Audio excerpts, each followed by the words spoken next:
The coordinates scrolled across Captain Amara Okonkwo's tactical display as she keyed her radio with practiced precision. Hog 2-1. Target building 300 meters north of your position, marked with infrared strobe.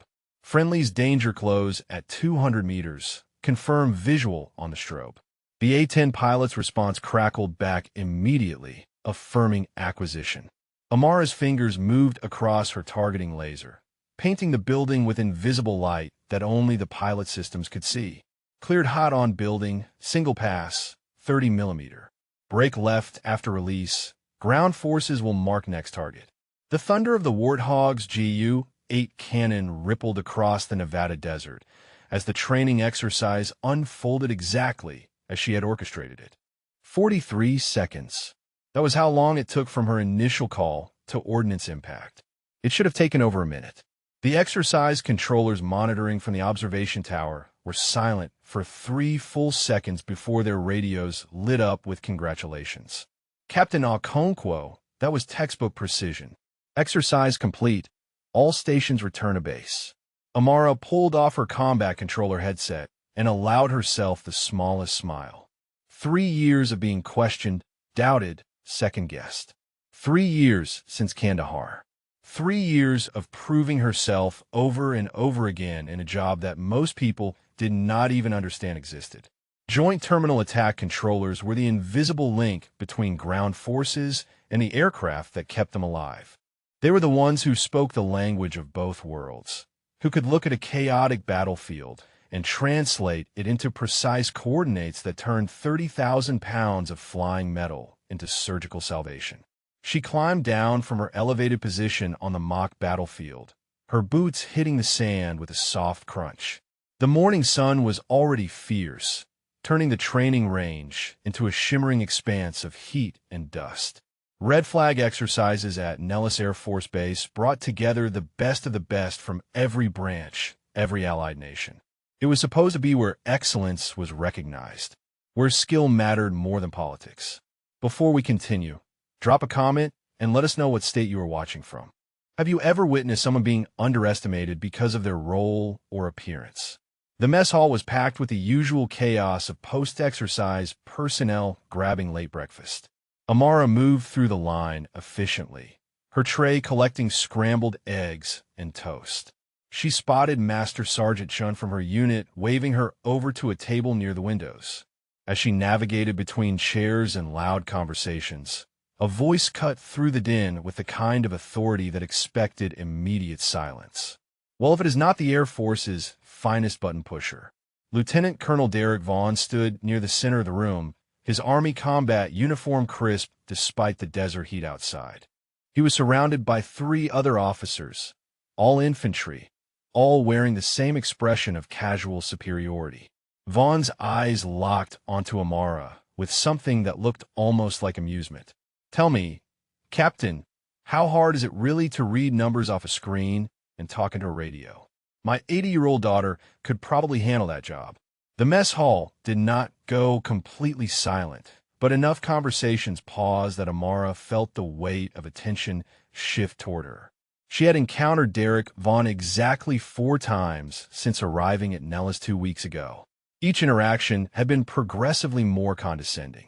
She stopped 3 feet from his table, her tray steady in her hands, her expression neutral. With respect, sir, close air support coordination requires understanding of aircraft capabilities, weapons effects, enemy tactics, friendly force positioning, and the ability to make life-or-death decisions in seconds. It is slightly more complex than reading numbers. Vaughn's smile widened, but there was no warmth in it. Is that so? Because from where I stand, the real warriors are the ones on the ground taking fire, the ones actually closing with and destroying the enemy. What you do, he gestured vaguely with his coffee cup, is just coordinate taxi service for pilots who want to feel useful. One of the officers at his table, a Marine major, shifted uncomfortably. Vaughn, come on. Shacks are critical to combined arms operations. But Vaughn waved him off, his attention still fixed on Amara. I have been in this man's army for 22 years, Captain. I have led troops through some of the worst fighting this country has seen. And I can tell you from experience that the real heroes are not the ones sitting safely behind radios calling in someone else to do the dangerous work. Amara felt the familiar tightness in her chest, the one that came whenever someone dismissed what she did as somehow less than. She thought about the mission in Kandahar, about the screaming voices on the radio, about making calls that meant the difference between soldiers coming home or being carried home. She thought about the weight of those decisions, the ones that haunted her sleep. But she also knew that arguing with Derek Vaughn in a crowded mess hall would accomplish nothing except giving him more ammunition. "Understood, sir. If you will excuse me." She moved past his table toward Chun, who was watching the exchange with barely concealed anger. As she sat down, Vaughn's voice carried across the room one more time. "Just remember, Captain, when things get real, when lives are actually on the line, it is going to be men like me making the hard calls, not desk jockeys playing with radios." Chun leaned forward, his voice low. "You should report that. That is harassment, plain and simple." Amara shook her head, forcing herself to take a bite of eggs she no longer wanted. "It is not worth it. He is not wrong that infantry takes the real risks. We just enable them to do it more effectively." But Chun was not buying it. "That is garbage, and you know it. I have seen the citation they put you in for. The one from Kandahar. You saved 37 lives that day. 37 lives saved." What Chun did not know, what nobody except the classified review board knew, was that 3 lives had been lost that same day. 3 Rangers who died because someone had overridden her targeting guidance. 3 families who received folded flags because of a decision that was not hers. The official report had buried the details in layers of operational security classifications. The whispers had followed her anyway. Chun was still talking, something about filing a complaint through the Inspector General, but Amara's attention had drifted to the windows overlooking the flight line. An A-10 Thunderbolt was taxiing toward the runway, its distinctive twin engines and straight wings unmistakable. Somewhere in that cockpit was a pilot who trusted controllers like her to keep them safe, to guide their weapons true, to be the eyes they could not have while traveling at 300 knots. That trust was sacred. It was also fragile, easily broken by politics and egos and people who measured worth by proximity to gunfire rather than effectiveness of results. Her radio chirped with an incoming message. "All exercise participants, report to Briefing Room C at 1400 hours for after-action review." Great. 2 more hours to endure Derek Vaughn's version of how things should be done.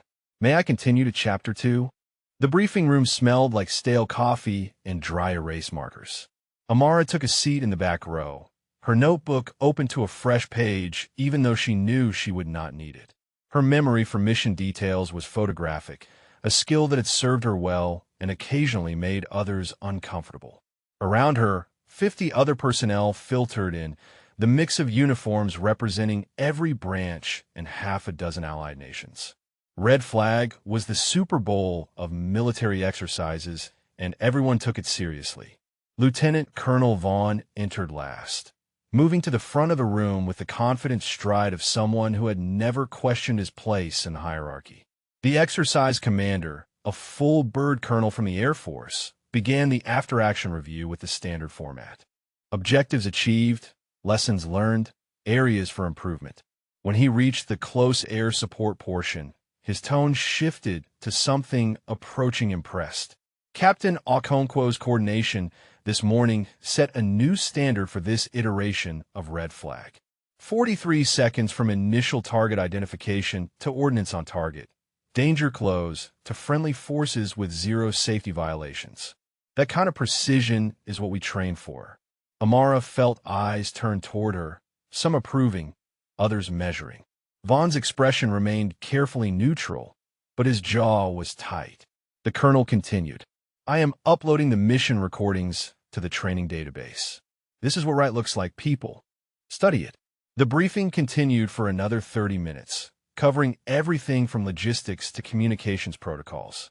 When it finally ended, Amara gathered her gear quickly, hoping to avoid another confrontation. She almost made it to the door. "Captain Okonkwo, a moment, please." Vaughn's voice was calm, almost pleasant. She turned to find him standing with another Army officer, a major she did not recognize. The major excused himself quickly, leaving them alone in the emptying room. Vaughn waited until the last person left before speaking. That was quite a performance this morning. Very impressive, all those numbers and radio calls. His tone suggested he was complimenting a child's crayon drawing. Amara kept her expression neutral. Thank you, sir. Just doing my job, right? Your job. He moved closer, lowering his voice. Let me tell you something about jobs, Captain. I have read your file. I know about Kandahar. I know what happened when things went sideways and you had to make real decisions under real pressure. The official report might say one thing, but we both know how those reports get written. The mention of Kandahar hit like a physical blow, but Amara forced herself to remain still. The colonel cleared you for this assignment, sir. If you have concerns about my qualifications, you should take them up with him. Vaughn's smile was thin. Oh, I'm not concerned about your qualifications for pushing buttons in training exercises. I am concerned about what happens when we move beyond training, when lives actually depend on split-second decisions. Because here's what I think, Captain. I think you got lucky in Kandahar. I think the official story got sanitized to protect someone's career. And I think putting you in charge of close air support in any real operation is a liability this military cannot afford. He turned to leave, then paused. Oh, and one more thing. Tomorrow's live fire exercise. You are being pulled from the JTAC rotation. We are bringing in Captain Martinez from the 161st, someone with more recent combat experience. Amara felt her stomach drop. Sir, I am the primary controller assigned to this iteration. I have been training with these air crews for 2 weeks. You cannot just pull me without cause. I did. Vaughn's voice was flat now, the veneer of politeness gone. The exercise commander approved it an hour ago. You will observe from the control tower. Consider it a learning opportunity. He walked out, leaving Amara standing alone in the empty briefing room. She found Master Sergeant Elena Torres in the pilot's ready room, studying approach maps for the next day's mission. Torres looked up as Amara entered, her expression shifting from focus to concerned in an instant. What happened? You look like someone just canceled Christmas. Amara explained the situation in clinical detail, keeping her voice level even as anger burned in her chest. Torres listened, her own expression darkening. That is complete garbage. Martinez is good, but you are better. Everyone knows it. Hell, I fly better when you are controlling because I trust your calls implicitly. Torres had 15 years in the A-10, with 3 combat tours and a reputation for being one of the best close air support pilots in the Air Force. Her opinion carried weight. She also had no patience for politics or egos. I'm going to talk to the wing commander.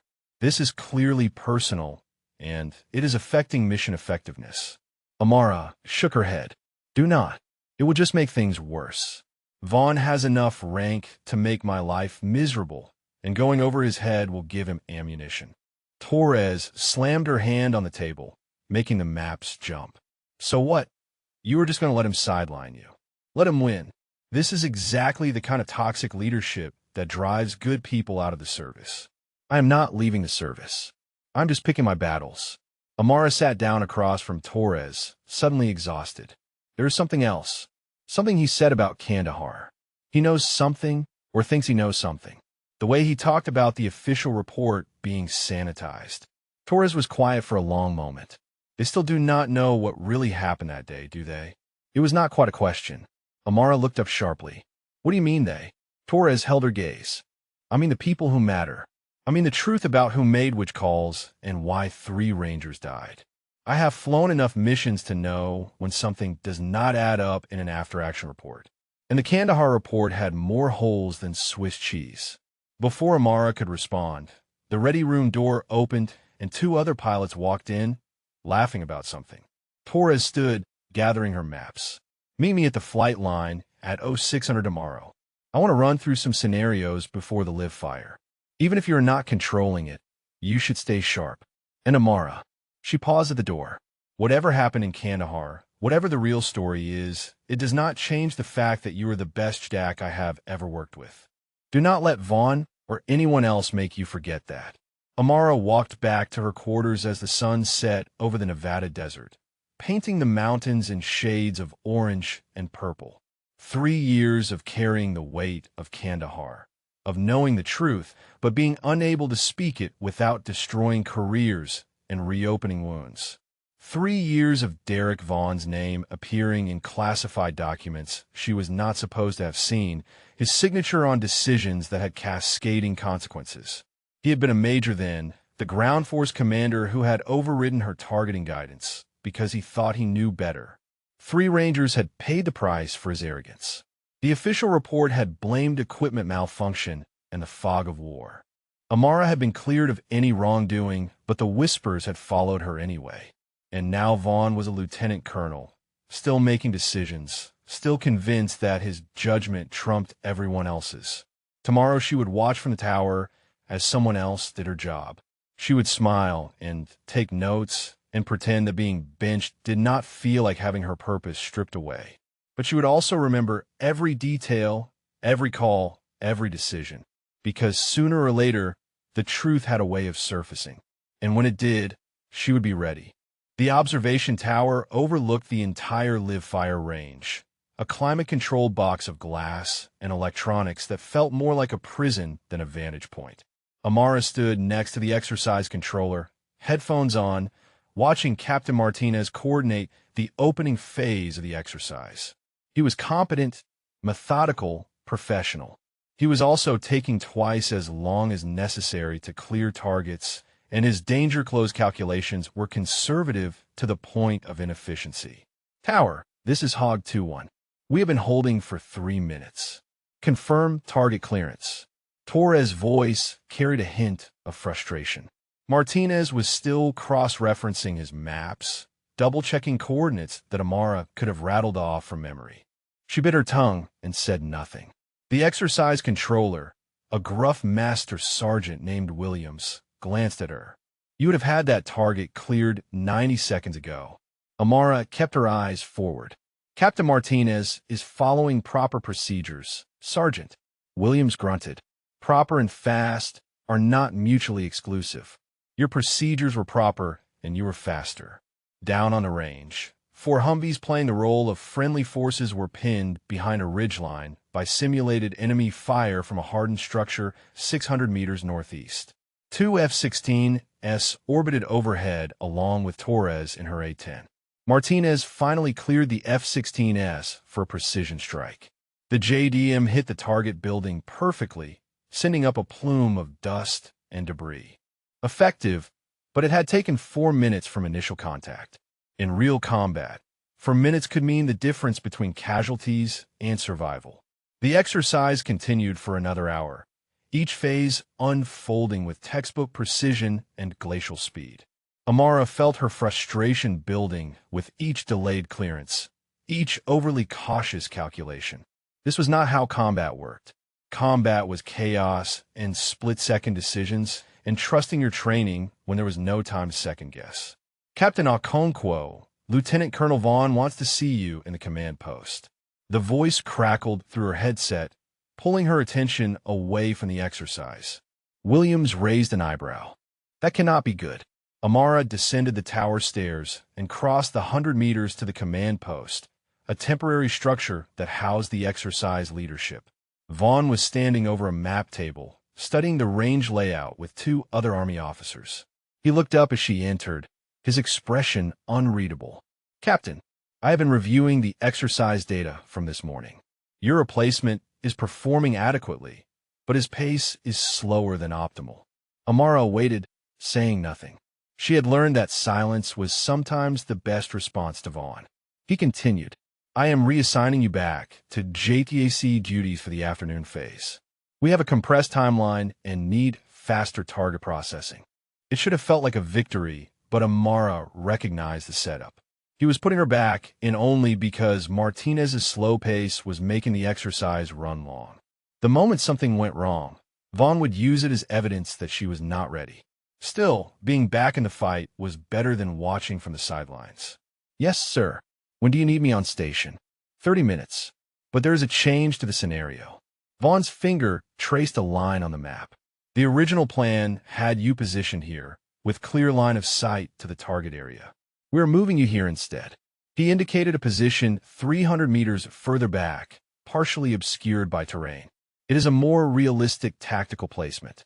Limited visibility, more challenging communications. Amara studied the new position. It was not impossible, but it would require her to rely more heavily on the forward observers for target confirmation. It would slow her down, make her second-guess her calls. Exactly what Vaughn wanted. Understood, sir. I will make it work. Of course you will, Captain. After all, you're the best we have. Right? The sarcasm was subtle but unmistakable. She left the command post and jogged back to the staging area to collect her gear.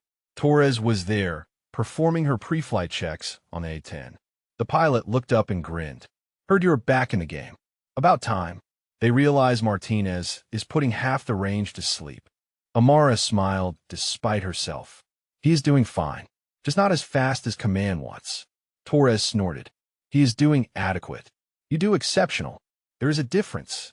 Amara loaded fresh batteries into her radio, checked her laser designator, and reviewed the modified mission brief. The afternoon scenario was more complex than the morning. Multiple friendly elements, urban terrain simulation, higher risk of collateral damage. Exactly the kind of mission that required split-second decisions and absolute confidence in your calls. Exactly the kind of mission that would expose any hesitation or doubt. 30 minutes later, she was in position, lying prone behind a low berm with her targeting equipment spread around her. The new location was indeed more challenging. Her line of sight to the primary target area was partially blocked by a concrete structure.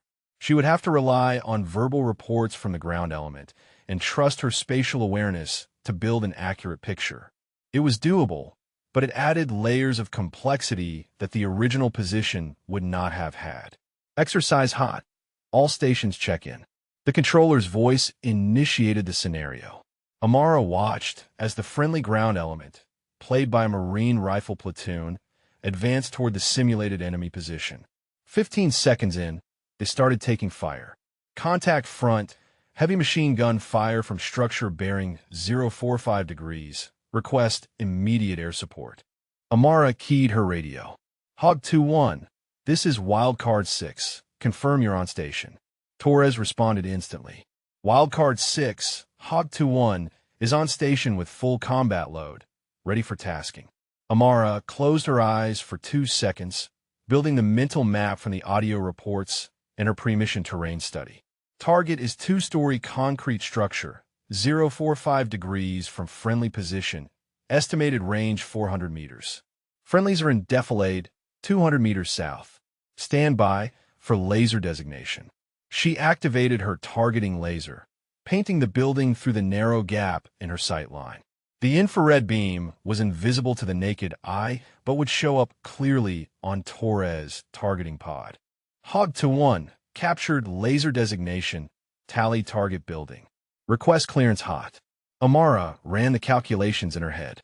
Wind from the west at 8 knots. Torres would be coming in from the south to keep the gun run parallel to friendly positions. 30mm high-explosive incendiary rounds. Minimum safe distance, 200 meters. Friendlies were exactly at that threshold. From the observation tower, she knew Vaughn was watching every second of this, waiting for her to hesitate, to second-guess, to prove his point that she was not ready for real pressure. Hog 2-1, you are cleared hot on target building, single pass, 30 mic. Confirm friendlies at minimum safe distance. Torres acknowledged, and Amara heard the distinctive whine of the A-10's engines as the aircraft rolled into its attack run. 5 seconds later, the sound that had earned the Warthog its reputation shredded the air. The GAU-8 Avenger cannon fired at a rate of 65 rounds per second, and even from her position Amara could feel the concussion. The target building disintegrated under the onslaught. Concrete and rebar transformed into dust and debris. Wildcard 6, Hog 2-1, is off target. Good hits observed. The ground element reported the enemy position neutralized and continued their advance. Amara allowed herself a small breath of relief. First call successful. No hesitation. Textbook execution from a compromised position. The exercise continued for another 90 minutes, each scenario more complex than the last. Amara coordinated strikes from multiple aircraft, managed overlapping danger-close situations, and processed targets faster than Martinez had in the morning session. By the time the exercise controller called Index, she had coordinated 14 separate airstrikes without a single safety violation or delayed clearance. Williams met her as she walked off the range. That was a masterclass, Captain. Even from that terrible position Vaughn stuck you in. Amara wiped sweat from her forehead. Just doing the job, Sergeant. Williams shook his head. No, that was doing the job exceptionally well despite someone actively trying to make you fail. There's a difference. The equipment storage facility was nearly empty at 1800 hours, most personnel having returned to their quarters after the long day of exercises. Amara was inventorying her gear, checking batteries, and cleaning dust from her laser designator when she heard boots on concrete behind her. She did not need to turn around to know who it was. Vaughn had a distinctive gait, heavy and purposeful, the walk of someone who expected obstacles to move out of his way. Quite a show you put on this afternoon, Captain. His voice echoed in the cavernous space. Amara continued her equipment check without turning. Thank you, sir. Just executing the mission as assigned. She heard him move closer, his boots stopping just behind her left shoulder. That is the thing, though. You were not supposed to succeed from that position. Most controllers would have requested a repositioning or at least shown some hesitation. But not you. You just pushed through like you had something to prove. Amara finally turned to face him, keeping her expression neutral. I had a mission to accomplish, sir. The position was challenging, but workable. Vaughn's eyes were cold despite the slight smile on his face.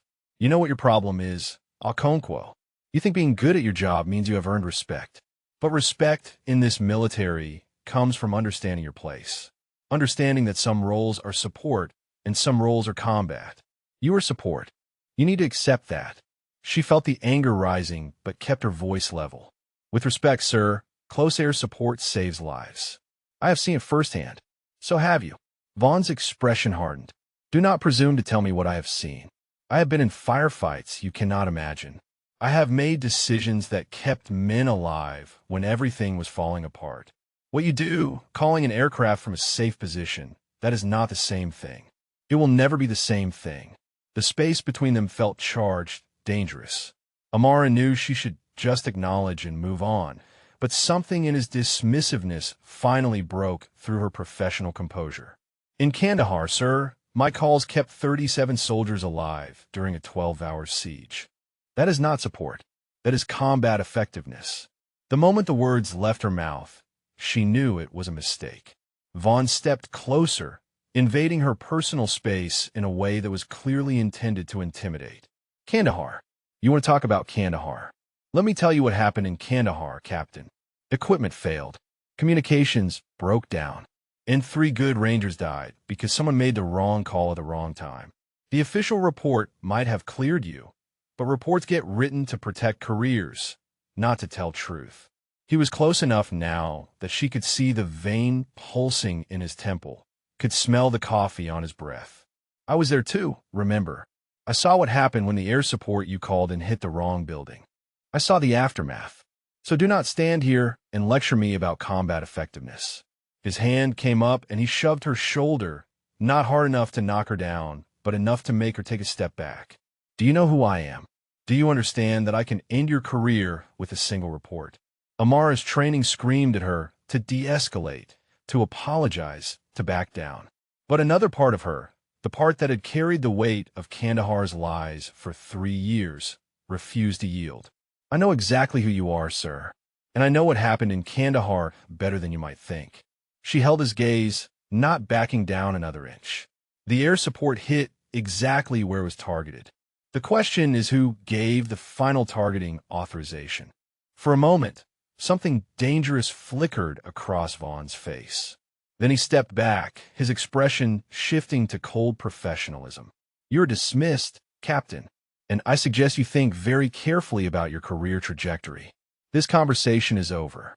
He turned and walked away, leaving Amara standing alone among the equipment racks, her heart pounding and her hands shaking with suppressed adrenaline. She was still standing there 10 minutes later when her radio crackled to life.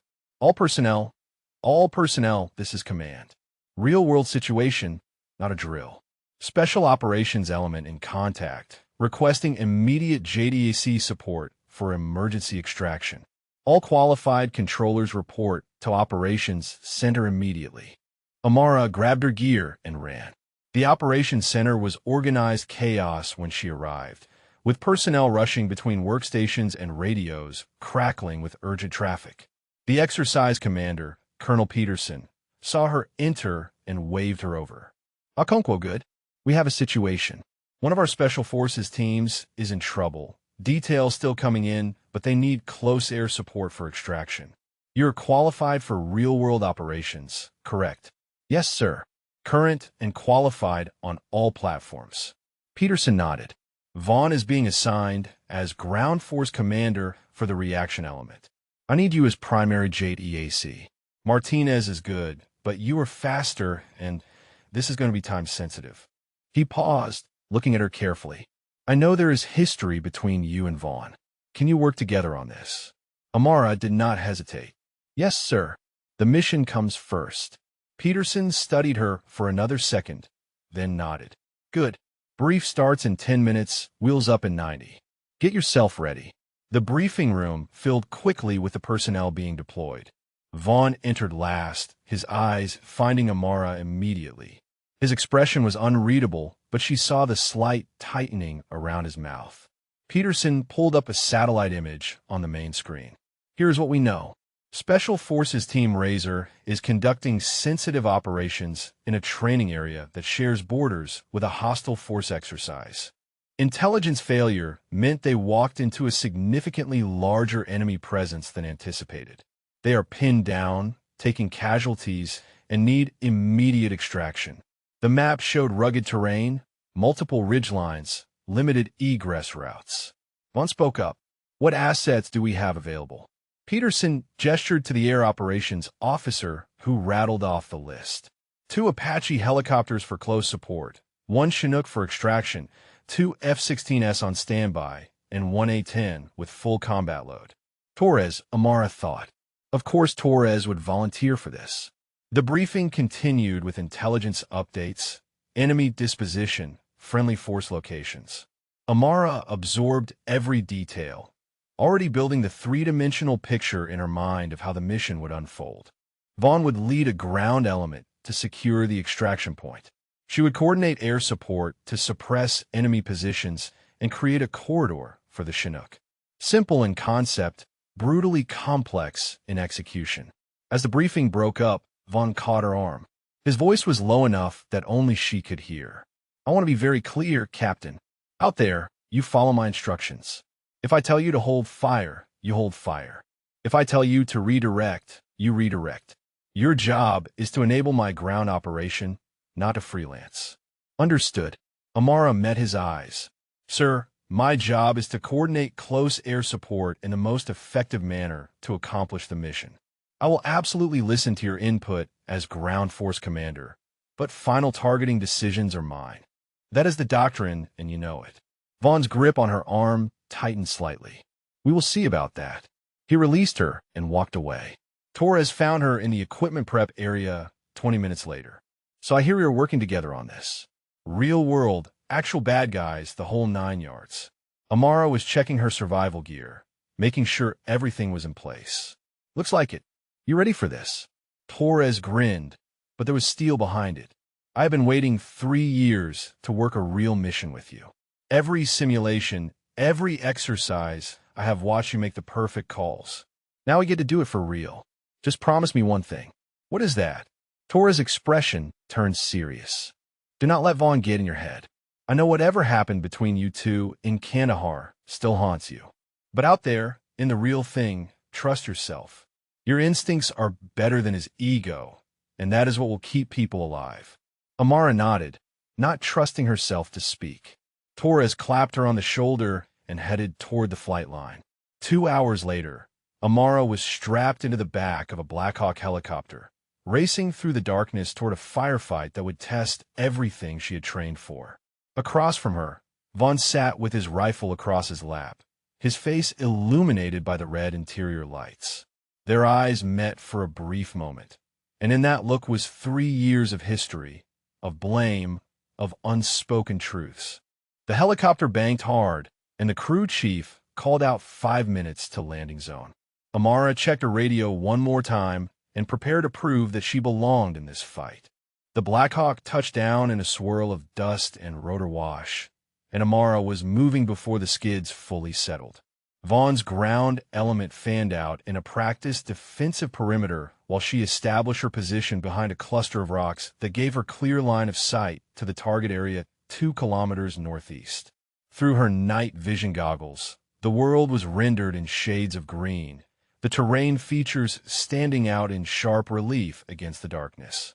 Wildcard 6 is on station, establishing communications with all air assets. Her radio crackled with immediate responses. Hog 2-1 confirmed overhead at Angels 12, Torres' calm voice cutting through the static. The 2 Apaches checked in next, call signs Reaper One One and 1-2, followed by the extraction Chinook holding at a safe distance. Amara pulled up her digital display and began marking positions, building the tactical picture that would keep everyone alive for the next hour. Razor Element, this is Wildcard 6, radio check. The response came back immediately, but the voice was strained, punctuated by the sharp crack of gunfire in the background. Wildcard 6, Razor 1-6. We are taking heavy fire from multiple positions, 3 wounded, ammunition running critical. We need extraction now. Amara's fingers flew across her equipment, correlating the Razor Element's GPS coordinates with her terrain map. They were pinned in a shallow wadi, surrounded on 3 sides by elevated enemy positions. The 4th side, their only escape route, was a narrow canyon that led to the extraction point Vaughn was currently securing. Razor 1-6, confirm enemy positions and strength. The Special Forces team leader's response was interrupted by a sustained burst of machine gun fire. We have approximately 40 to 50 enemy combatants. Primary threats are 2 heavy machine gun positions on ridgelines north and east of our location, plus dismounted infantry with small arms in the valley to our south. We have been trying to break contact for 30 minutes, but they have us boxed in. 40 to 50 combatants. The intelligence brief had estimated 20 at most. This was already spiraling beyond the expected parameters. Amara keyed her radio to Vaughn's frequency. Actual, be advised enemy strength is significantly higher than briefed. Razor is surrounded and taking casualties. Recommend we accelerate the timeline. Vaughn's response was clipped. Negative. Extraction point is not secure. I need another 15 minutes to establish proper perimeter. Continue holding. Amara bit back her frustration. Actual, Razor does not have 15 minutes. They are running out of ammunition and already have wounded. We need to suppress those enemy positions now and create an exit corridor. There was a pause, filled with the sound of automatic weapons fire from both Vaughn's position and Razor's. Then Vaughn's voice came back, harder than before. Wildcard 6, I am the ground force commander. You will wait for my authorization before engaging. That is an order. Amara closed her eyes for a moment, hearing echoes of Kandahar in those words. The same insistence on control. The same refusal to trust her tactical judgment. The same ego that had killed 3 Rangers because someone had to be in charge. She opened her eyes and made her decision. Hog 2-1, this is Wildcard 6. I need you to make a show of force pass over the northern ridgeline. Do not engage. Repeat, do not engage. Just let them know you are there. Torres acknowledged immediately, and Amara heard the A-10's engines change pitch as the aircraft descended from its holding pattern. 20 seconds later, the distinctive sound of the Warthog screamed over the enemy positions at 500 feet, the psychological impact of 30 tons of armor-plated aircraft often as effective as actual ordnance. The effect was immediate. The volume of enemy fire directed at Razor decreased noticeably as combatants shifted focus to the aerial threat. Razor 1-6 came back on the radio, his voice carrying a hint of hope. Wildcard 6, that bought us some breathing room. Can you hit those machine gun positions now? Before Amara could respond, Vaughn's voice cut across the frequency, tight with barely controlled anger. Wildcard 6, I did not authorize any air activity. What part of wait for my command did you not understand? Amara kept her voice professional. Actual, the show of force bought razor time and did not expend any ordnance. The situation is critical and deteriorating. Request permission to engage enemy positions. Negative. The extraction point is not ready. Hold your position and await further instructions. The radio went silent, but Amara could hear the firefight continuing through both Razor's open microphone and the sounds carrying across the valley. Every second of delay meant more ammunition expended, more risk of additional casualties, less chance of a clean extraction. Her equipment began registering thermal signatures as the Apache's advanced sensors painted the battlefield. Reaper A-10 came on frequency. Wildcard 6, we have solid tracks on both machine gun positions and multiple dismounted personnel. Request clearance to engage. Amara looked at her display, confirming the targeting data. The Apache crews were experienced, and their weapons were precision instruments.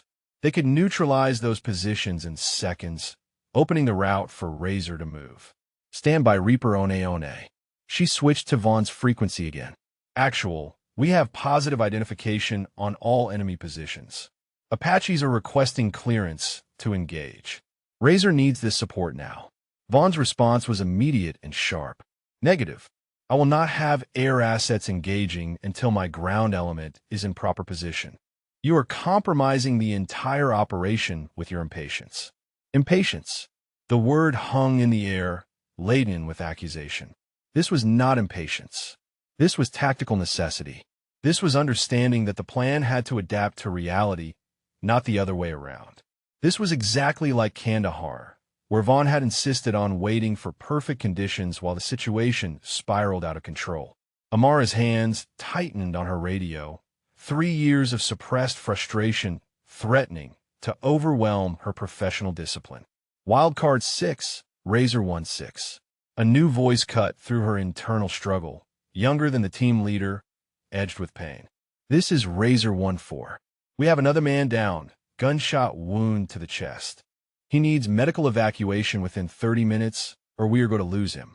The medic's transmission was followed by more gunfire and someone screaming in the background. The tactical picture crystallized in Amara's mind with perfect clarity. The enemy machine gun positions had to be eliminated first, creating a suppression corridor. Then the Apaches could provide cover while Razor moved through the canyon toward extraction. The Chinook could insert at the LZ as soon as Vaughn's element secured it, load Razor, and be wheels up in under 3 minutes. Total elapsed time from first shot to extraction complete, approximately 12 minutes. But only if they started now. She toggled back to Vaughn's frequency, keeping her voice level despite the urgency screaming through her nervous system. Actual, we have time-critical casualty. Recommend immediate engagement of enemy positions to facilitate Razor's movement to extraction. Every second we delay increases risk of losing personnel. Vaughn's response came back after a long pause, and when he spoke, his voice carried an edge that made the situation clear. This was no longer just about tactics. This was personal. Captain Okonkwo, let me be very clear. I am in command of this operation, not you. Those aircraft will not fire one single round until I give explicit authorization. If you cannot follow orders, I will have you relieved and replaced. Do I make myself understood? The threat hung in the air between them, transmitted across kilometers of darkness. Amara looked at her equipment, at the blinking icons representing aircraft full of weapons that could save lives, at the GPS marker showing Razor elements surrounded and dying. She thought about Kandahar, about 3 flag-draped coffins that resulted from following bad orders. She thought about the oath she had taken, about the responsibility that came with her training and position. She thought about what Torres had said. Trust yourself. Your instincts are better than his ego. Understood, sir. She switched frequencies before he could respond. Hog 2-1, Reaper Flight, this is Wildcard 6. Stand by for targeting brief. We're gonna get our people out. The memories hit Amara like a physical blow as she prepared to transmit targeting coordinates. Kandahar. 3 years ago. A different valley, a different firefight, but the same desperate voices on the radio begging for help. She had been positioned on a ridgeline overlooking a compound where a ranger element was pinned down by insurgent fire. The intelligence had been solid. The targeting package was precise. She had painted the building with her laser designator and cleared the strike. Then Major Derek Vaughn, the ground force commander, had overridden her. Not that building, the one to the north. I have eyes on enemy movement there.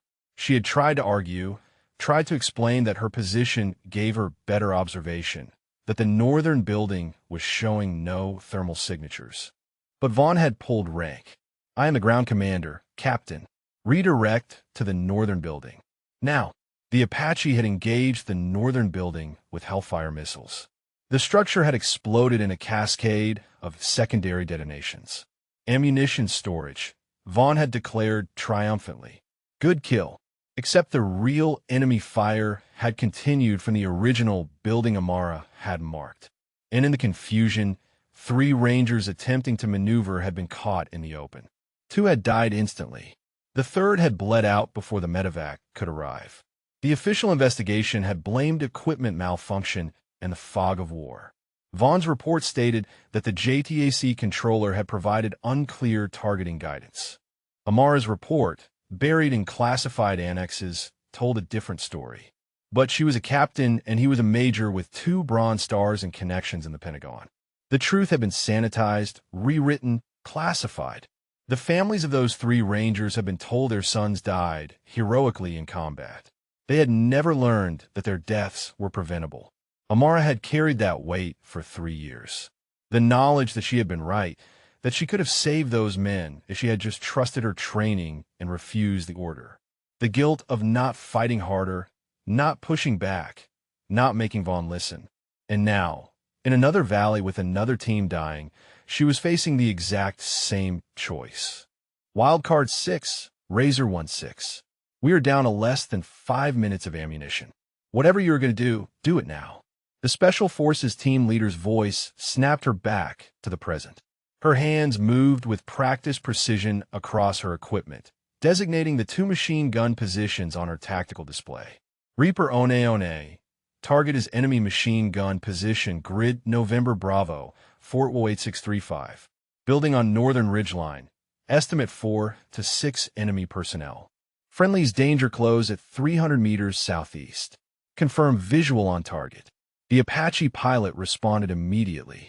Wildcard 6, Reaper One has tally on target building. Infrared signature confirms multiple personnel and crew-served weapon. Ready for engagement. Amara's radio crackled with Vaughn's voice before she could issue clearance. Wildcard 6, I did not authorize target engagement. Cease all targeting activities immediately. She ignored him and continued. Reaper One, you are cleared hot on target building. Hellfire authorized. Single missile. Wildcard 6, this is actual. I'm ordering you to stand down. Cease FIDA, cease FIDA, cease FIDA. Vaughn's voice was rising, anger bleeding through the professional veneer. Amara kept her eyes on her display as the Apache's targeting system locked onto the northern machine gun position. Reaper One is in hot. 15 seconds. She switched to the second Apache. Reaper 1-2. Target is enemy machine gun position grid November Bravo, Fort 1-6 Building on eastern ridgeline. Same threat profile. Stand by for clearance. Captain Okonkwo, I am relieving you of duty effective immediately. Cease all air operations and return to base.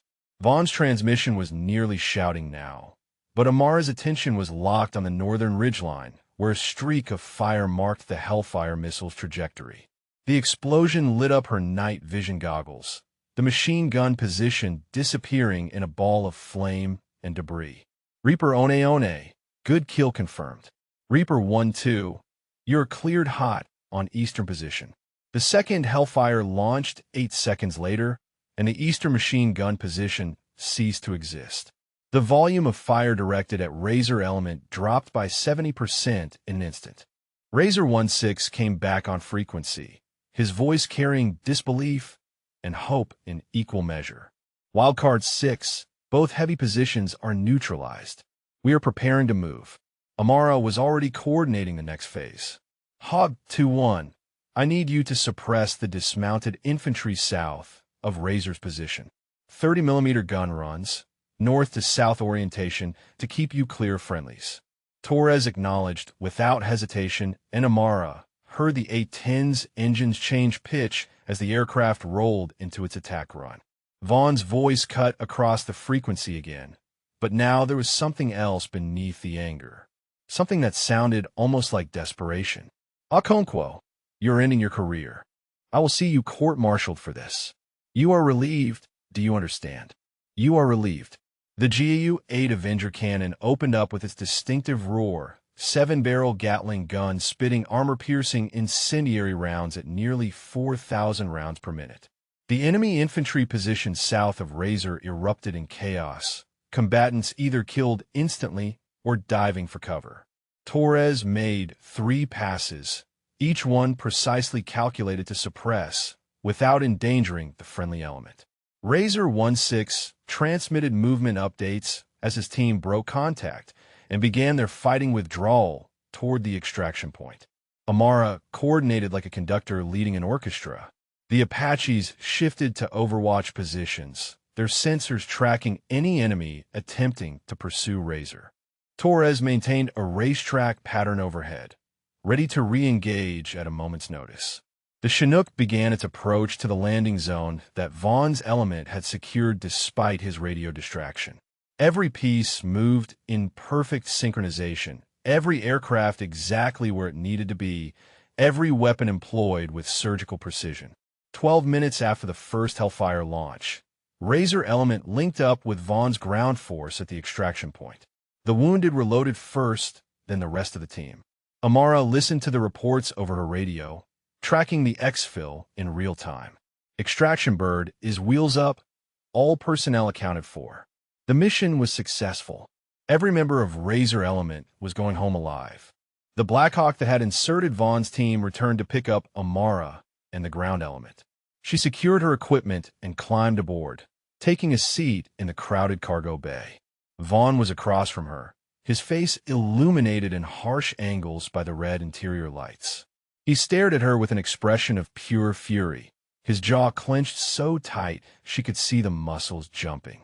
When he finally spoke, his voice was barely audible over the helicopter's engines. You just destroyed your career to prove a point. I hope it was worth it. Amara met his eyes without flinching. I destroyed nothing, sir. I coordinated close air support that saved lives. That is my job. Vaughn leaned forward, his voice dropping to a harsh whisper. Your job is to follow orders. Your job is to understand that there is a chain of command for a reason. What you did tonight was insubordination, reckless endangerment, and a violation of every protocol we have. The review board will crucify you for this. Maybe they will. Amara's voice was calm despite the adrenaline still coursing through her system. Or maybe they will review the mission recordings and see that every decision I made was tactically sound. That the alternative was letting good soldiers die while waiting for perfect conditions that were never going to materialize. That is what happened in Kandahar, is it not, sir? Waiting for your perfect moment while Rangers bled out. The silence in the helicopter became absolute despite the engine noise. Every soldier within earshot went still, sensing the collision about to occur. Vaughn's face went white, then red. You did not know anything about Kandahar. The investigation cleared everyone of wrongdoing. Equipment malfunction and fog of war. Amara's 3 years of silence finally broke. The investigation cleared everyone because the truth was classified to protect careers. But I was there, sir. I know exactly what happened. I know whose targeting guidance was correct and whose ego overrode it. I know who was really responsible for 3 flag-draped coffins. The cargo bay was silent except for the rotors and engines. Vaughn stared at her with an expression that cycled through shock, rage, and something that might have been fear. When he spoke again, his voice was barely controlled. "We will settle this on the ground, with commanders and witnesses and official statements. You just signed your own discharge papers." The helicopter banked toward base, carrying them back to face whatever consequences awaited. Amara looked out the open door at the darkness below, thinking about 3 Rangers who died in Kandahar and an entire Special Forces team that lived tonight. Whatever happened next, whatever price she paid for tonight's decisions, she knew she had made the right choice. Sometimes following orders meant following bad orders. And sometimes the only way to save lives was to trust your training over someone else's ego. She had learned that lesson in blood 3 years ago. Tonight, she had finally acted on it. The debriefing room at 0300 hours felt like a courtroom. Colonel Peterson sat at the head of the conference table, flanked by the base legal officer and the operations officer. Vaughn occupied one side of the table, his uniform still dusty from the field, his expression carved from stone. Amara sat opposite him, her hands folded calmly on the table despite the chaos churning in her gut. Behind them, Torres and the 2 Apache pilots had been called as witnesses. Colonel Peterson's voice was measured but edged with exhaustion. "Let me make sure I understand the sequence of events. Lieutenant Colonel Vaughn, you issued a direct order to Captain Okonkwo to cease all air operations. Captain Okonkwo, you disregarded that order and directed multiple aircraft to engage enemy positions. Is that accurate?" "Yes, sir." Both Amara and Vaughn spoke simultaneously. Peterson nodded slowly. "Lieutenant Colonel, walk me through your reasoning for ordering the ceasefire." Vaughn leaned forward, his voice tight with controlled anger. "Sir, the extraction point was not fully secured. I needed additional time to establish proper defensive positions before committing air assets. Captain Okonkwo's impatience compromised the tactical integrity of the operation and put both ground forces and aircraft at unnecessary risk." Peterson turned to Amara. "Captain, your response." Amara kept her voice level and professional. "Sir, Razor Element was surrounded by superior enemy forces, taking casualties and running critically low on ammunition.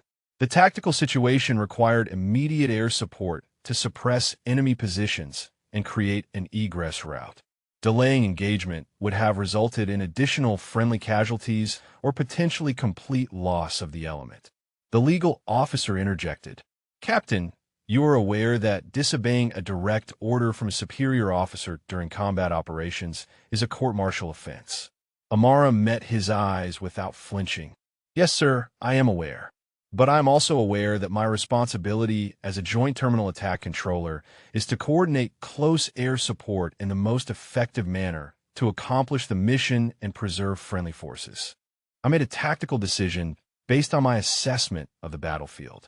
Vaughn's fist hit the table with enough force to make everyone jump. "A tactical decision? You mean insubordination? You mean taking it upon yourself to override the ground force commander because you thought you knew better? This is exactly what happened in Kandahar. Exactly the same pattern of arrogance and disregard for the chain of command." The words hung in the air for 3 full seconds before Amara responded. "With respect, sir, Kandahar was different.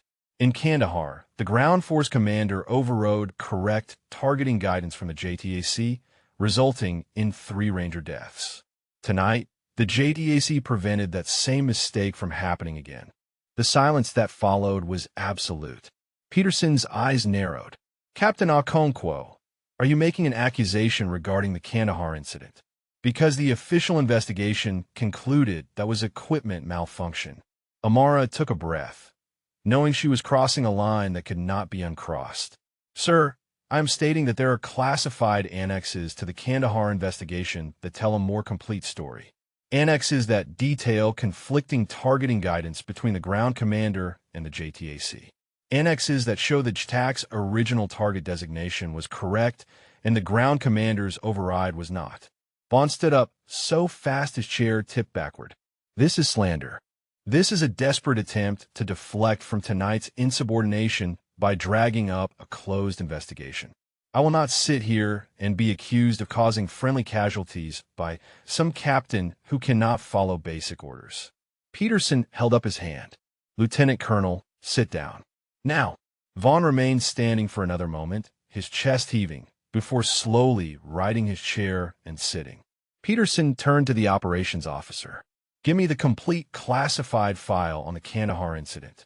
Every annex, every statement, every piece of evidence. I want on my desk within the hour." Then he looked at Torres. "Master Sergeant, you were overhead during tonight's operation. In your professional opinion, as an experienced combat pilot, were Captain Okonkwo's targeting decisions sound?" Torres did not hesitate. "Yes, sir. Every call she made was tactically appropriate and executed with precision. The enemy positions she designated posed immediate threats to friendly forces. The weapon's employment was danger close, but well within safe parameters. Her coordination kept multiple aircraft deconflicted while delivering effective fires. It was some of the best JDAC work I have seen in 15 years of flying." One of the Apache pilots spoke up. "Sir, if I may, we reviewed our targeting pod footage during the flight back. Captain Okonkwo's target coordinates were accurate to within 2 meters. The building she designated for our first Hellfire contained a PCAM machine gun and at least 5 enemy combatants. That position was shredding Razor Element's location. Neutralizing it immediately was the correct tactical decision." Peterson absorbed this information, then turned back to Vaughn. "Lieutenant Colonel, how long did you estimate you needed to fully secure the extraction point?" Vaughn's jaw tightened. "Approximately 15 minutes, sir. And in your assessment, could Razor Element have survived another 15 minutes without air support?" There was a long pause. Vaughn's voice, when it came, was quieter. "That is speculation, sir. We cannot know what would have happened, but we do know what had happened." Peterson's voice was hard now. "Every member of Razor Element extracted alive, including 3 wounded. 0 friendly casualties. Mission accomplished." He let that sit for a moment before continuing. "Now here is what is going to happen. I am convening a formal investigation into tonight's events and their connection to the Kandahar incident. Until that investigation concludes, both of you are suspended from field operations. Lieutenant Colonel Vaughn, you are dismissed." Vaughn stood, his face a mask of barely contained fury. "Sir, I request that Captain Okonkwo be placed under restriction pending court-martial proceedings." Peterson shook his head. "Denied. Captain Okonkwo is confined to base, but otherwise has freedom of movement. You are both dismissed." Vaughn left without another word, his footsteps echoing down the hallway. Torres came over to Amara as the room cleared. "That took guts," calling him out on Kandahar in front of the brass. Amara felt the adrenaline finally draining away, leaving exhaustion in its wake. "I'm probably going to get court-martialed." Torres smiled grimly. "Maybe, but you saved the whole team tonight. That has to count for something." The legal officer who had remained behind cleared his throat. "Captain Okonkwo, off the record, you should prepare for this to get complicated. The moment you brought up classified annexes from a closed investigation, you opened a door that a lot of people wanted to keep shut." "I know." Amara stood, gathering her gear. "But those 3 Rangers who died in Kandahar deserve better than having their deaths blamed on equipment malfunction.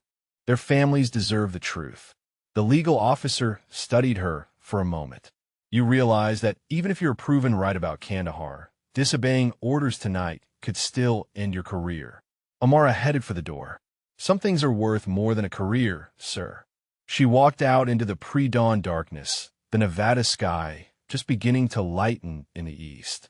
Torres fell into step beside her. "So what now?" "Now we wait."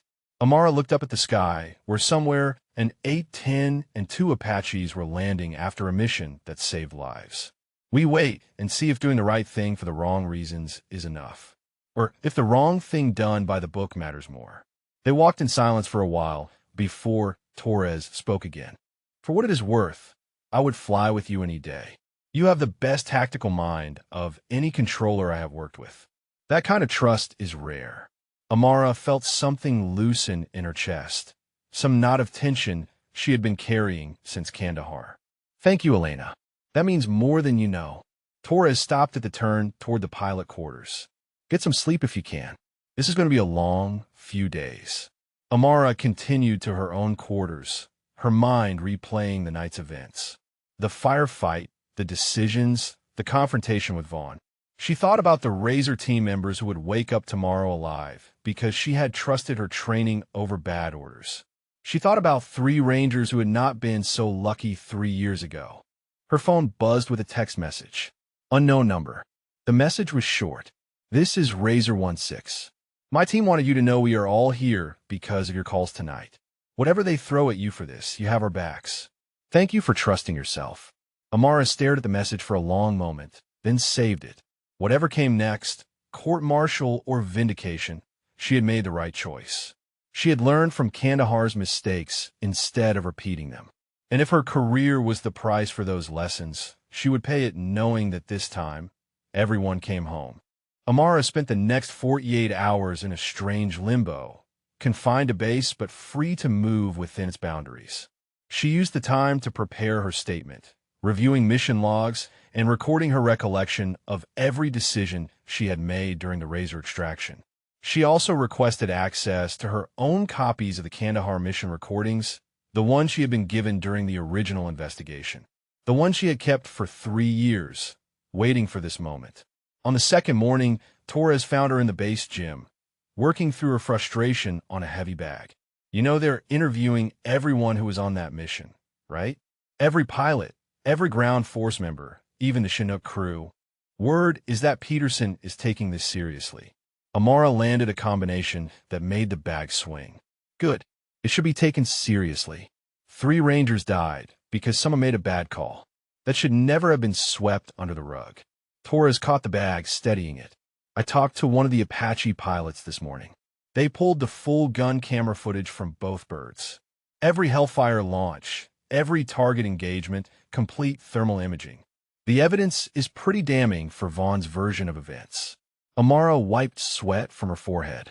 What about the Kandahar files? That is where it gets interesting.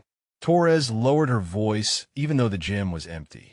Apparently, there is a sealed annex that requires special authorization to access. Peterson put in a request, but it is taking time to work through channels. Someone high up does not want that file opened. Amara felt a chill despite the workout heat. Of course they do not. Opening that file means admitting the original investigation was incomplete, means questioning why certain decisions were made about what got classified and what got released. Her phone buzzed. Report to Colonel Peterson's office at 1300 hours. Come prepared to give a complete statement regarding both incidents. Torres read the message over her shoulder. This is it, the moment of truth. Amara grabbed her water bottle. I have been ready for this for 3 years. Peterson's office was larger than the briefing room, but felt smaller with 6 people crammed inside. The colonel sat behind his desk, the legal officer and operations officer flanking him. A woman in civilian clothes sat in the corner with a laptop, recording everything. Court reporter, Amara realized. This was going on the official record. Peterson gestured to the empty chair facing his desk. Captain Okonkwo, please sit. Before we begin, I want to clarify the scope of this proceeding. This is an Article 32 investigation into potential violations of military law. You have the right to legal counsel. Do you wish to have a lawyer present? Amara sat, her spine straight. No, sir. I am prepared to give my statement without counsel. Peterson nodded. Very well. Let us start with the events of 2 nights ago. Walk me through your decision-making process from the moment Razor Element made contact with enemy forces. Amara recounted the entire mission in precise detail. The initial contact report, the assessment of enemy strength, Vaughn's order to hold fire, her evaluation of Razor's deteriorating situation. She explained each targeting decision, each aircraft coordination, each weapon employment. The room was silent except for her voice and the soft clicking of the court reporter's keyboard. When she finished, the operations officer leaned forward. Captain, at what point did you decide to disregard Lieutenant Colonel Vaughn's direct order? Amara did not hesitate. When a medic reported a time-critical casualty and stated they would lose the soldier without immediate extraction. At that moment, the tactical situation required immediate air support to create an egress route. Waiting for ideal conditions meant accepting friendly casualties that were preventable. The legal officer interjected, but Lieutenant Colonel Vaughn believed waiting was the correct tactical decision. What gave you the authority to override his judgment? Amara met his eyes directly. Sir, Joint Terminal Attack Controller Doctrine places final authority for air weapons employment with a qualified JTAC. The ground force commander provides input and guidance, but the JTAC makes the final clearance decision based on their assessment of the tactical situation. That is established in Joint Publication 3-09.3. Peterson pulled up a document on his computer. I have the relevant publication here. Captain Okonkwo is correct. JDAC has final authority on weapons release. However, Lieutenant Colonel Vaughn argues that your decisions constituted reckless endangerment of both ground forces and aircraft. Amara shook her head. Sir, every engagement I cleared was within established parameters for danger close operations. The Apache pilots confirmed their targeting data was accurate. Master Sergeant Torres confirmed the A-10 gun runs were properly coordinated. 0 friendly forces were endangered by the air support I directed. The operations officer pulled out a tablet. We have reviewed all mission recordings. Gun camera footage, aircraft communications, ground force reports. Your targeting was indeed precise, and your coordination was flawless. But that does not address the fundamental issue of disobeying a direct order from a superior officer during combat operations. Amara took a breath, knowing she was about to cross the final bridge. It addresses it completely, sir, if you understand the context of why that order was wrong. And to understand that context, you need to know what happened in Kandahar. Peterson closed the publication on his screen. We're getting to that. The Kandahar Classified Annex has been released to this investigation. I have read it, and I need to hear your account of those events. Amara felt her heart rate increase, but kept her voice steady. In Kandahar, I was providing close air support to a Ranger element engaged in heavy urban combat. I had clear observation of the target area and identified a building containing enemy forces that were inflicting casualties on our soldiers. I painted the target with my laser designator and cleared an Apache for Hellfire engagement. She paused, gathering her thoughts. Major Vaughn, who was the ground force commander, overrode my targeting designation. He ordered the Apache to engage a different building approximately 40 meters north of my designated target. I attempted to argue that my position gave me better observation and that thermal imaging showed no enemy signatures in the building he selected. He pulled rank and ordered the engagement of his target. What happened next? Peterson's voice was quiet. The Apache engaged the building Major Vaughn designated. There were secondary explosions, ammunition storage. Major Vaughn declared it a successful strike. But enemy fire from my original target building continued and intensified. 3 Rangers attempting to maneuver under the assumption that the threat was neutralized were caught in the open. 2 were killed instantly. The 3rd died during medical evacuation. The room was silent. The court reporter's fingers had stopped moving.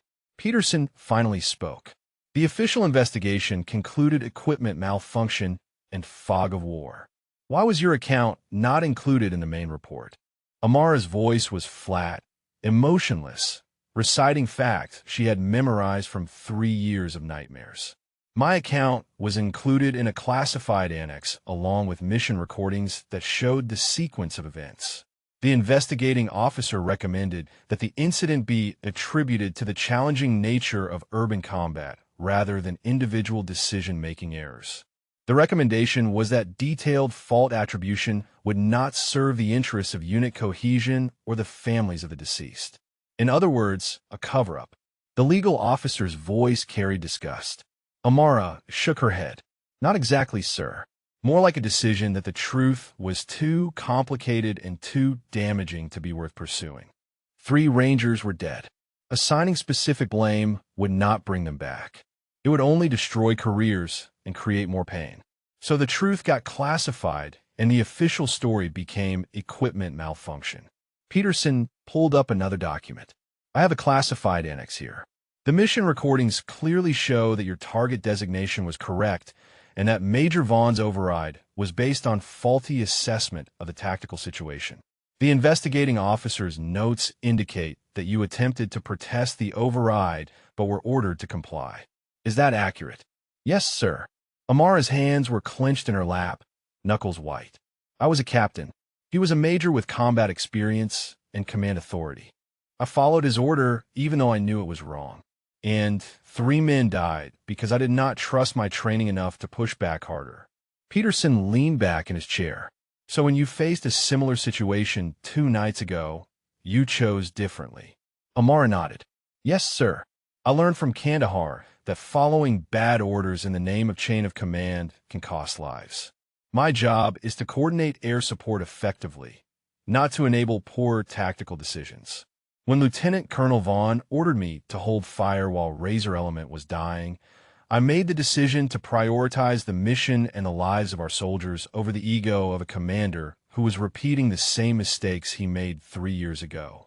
The silence stretched for a full minute. Peterson exchanged glances with the legal officer and operations officer. Then he spoke, his voice carrying the weight of command decision. Captain Okonkwo, based on this investigation and the evidence presented, I am recommending that no charges be filed against you for your actions during the Razor extraction. Your decisions were tactically sound and resulted in 0 friendly casualties. However, I am also recommending a comprehensive review of Lieutenant Colonel Vaughn's fitness for command, particularly as it relates to the Kandahar incident. He paused, then continued. You are hereby restored to full duty status. Dismissed. Amara stood, feeling 3 years of weight beginning to lift from her shoulders. Thank you, sir. As she turned to leave, Peterson called after her. Captain, one more thing. What you did took courage. Both 3 years ago in documenting the truth, and 2 nights ago in acting on it. The Air Force needs officers who will do the right thing, even when it is hard. Especially when it is hard. The news spread through the base within hours. Amara was cleared. Vaughn was under investigation, and the Kandahar incident was being reopened for full review. She walked across the flight line toward the hangars, feeling the weight of stares from personnel who now knew the whole story. Some looks were supportive. Others were calculating, measuring, wondering what it meant for their own careers when someone challenged a superior officer and won. Torres met her at the A-10 maintenance bay, grinning like she had won the lottery. I heard. Peterson cleared you and threw Vaughn under the bus. Or more accurately, under an A-10. Amara managed a small smile. He did not throw him under anything. He just opened an investigation into what actually happened. The evidence will speak for itself. Torres shook her head. Stop being so diplomatic. You won. You stood up to a bully who got people killed, and you won. That deserves celebrating. Before Amara could respond, her phone buzzed. Report to the base commander's office at 1500 hours. Dress blues required. Torres saw her expression change. That is either really good or really bad. Dress blues means official. Amara checked her watch. I have 2 hours to find out which. The base commander, Brigadier General Sarachan, had a reputation for being brilliant, direct, and absolutely intolerant of politics interfering with mission effectiveness. Her office reflected that philosophy, walls covered with mission patches and photographs of aircraft rather than the usual formal military portraits. She stood as Amara entered, returning the salute crisply. Captain Okonkwo, please sit. Amara took the offered seat, her dress blues feeling uncomfortably formal after days in combat utilities. General Chun settled behind her desk, studying Amara with sharp, assessing eyes. I have spent the last 8 hours reviewing every piece of evidence related to the Razor extraction and the Kandahar incident. Mission recordings, witness statements, classified annexes, technical analysis. Do you know what conclusion I reached? No, ma'am. Chun leaned forward. That the Air Force failed you 3 years ago when we let political considerations override truth. That Lieutenant Colonel Vaughn should have faced consequences for his decisions in Kandahar, but instead was protected and promoted. And that you demonstrated exactly the kind of moral courage we claim to value, but rarely reward. She paused, letting that sink in. You saved lives 2 nights ago, Captain. Not just Razor Element, but potentially every soldier who will benefit from the precedent this sets. That JTAC doctrine, and training matter more than rank and ego. Thank you, ma'am. Amara kept her voice steady despite the emotions threatening to overwhelm her professional composure. Shin pulled out a folder. Here is where things stand. The Inspector General has taken over the investigation into Lieutenant Colonel Vaughn. Early indications suggest he will face a board of inquiry regarding his fitness for command. The Kandahar incident is being fully reopened, and the families of those 3 Rangers will be briefed on the complete findings. Amara felt tears prick at her eyes, but refused to let them fall. The families deserve the truth, ma'am. They always did. Shin nodded. They do. And they will get it, along with a formal apology from the Department of Defense for the incomplete initial investigation. It will not bring their sons back, but at least they will know the real story. The general stood and walked to her window overlooking the flight line. As for you, Captain, your actions have created both opportunities and complications. On one hand, you have proven yourself to be an exceptional JDAC with the courage to make hard calls under pressure. On the other hand, you have made enemies among those who believe the chain of command should never be questioned regardless of circumstances. Amara remained silent, waiting. Shin turned back to face her. I am assigning you to the Special Operations Aviation Regiment at Fort Campbell. They specifically requested you after reviewing the Razor mission recordings. You will be training and deploying with Tier 1 assets, the kind of missions where split-second decisions mean the difference between success and catastrophe. The kind of work that needs someone who trusts their training more than politics. It was the assignment Amara had dreamed of but never expected to receive. Working with the most elite units in the military, where excellence was the only currency that mattered. Ma'am, I do not know what to say. Thank you does not seem adequate. Shin smiled slightly. Then just say you will continue to do what you did 2 nights ago. Make the hard calls. Trust your training. Save lives. Can you do that? Yes, ma'am. Absolutely. Chun extended her hand. Good. You have 1 week to outprocess from Nellis and report to Campbell. Dismissed. Amara stood, shook the general's hand, and walked out of the office feeling like the world had tilted on its axis. Torres was waiting in the parking lot, leaning against her truck. Well, you're not court-martialed, so that is good. What did the general want? Amara could not stop the grin spreading across her face. Fort Campbell, Special Operations Aviation Regiment. Torres let out a whoop that echoed across the parking lot. Are you serious? That is the best JTAC assignment in the entire military. Only the best of the best work with those guys. See, I told you. You won. They drove to the base exchange, Torres insisting on buying celebratory drinks despite it being mid-afternoon. As they sat in Torres' truck watching aircraft take off and land, Amara's phone buzzed again. This time it was a call from an unknown number.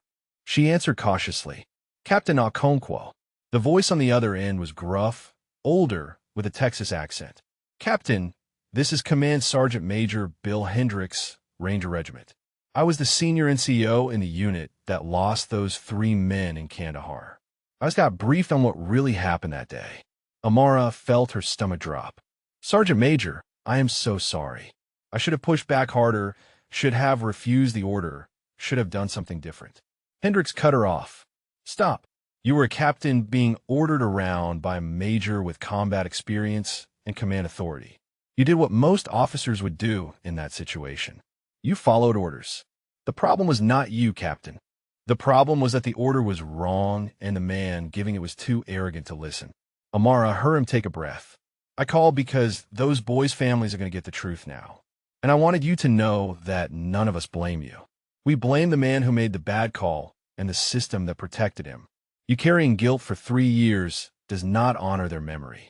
Moving forward and being the kind of officer who saves lives, that honors them. The words broke something loose in Amara's chest. 3 years of guilt and self-recrimination finally finding release. Thank you, Sergeant Major. That means more than you know. Hendricks' voice softened slightly. I also heard about the Razor extraction. Heard you made some hard calls that saved a whole team. That is the officer those 3 Rangers would want you to be. Not someone paralyzed by the past, but someone who learned from it. You did good, Captain. Real good. The call ended and Amara sat in silence, tears finally falling. Torres handed her a napkin without comment, understanding that some moments needed space. After a while, Torres spoke quietly. You know what the best part of all this is? What? Amara wiped her eyes. The next time some junior JDAC is getting pressured by a ground commander to make a bad call, they're going to remember your story.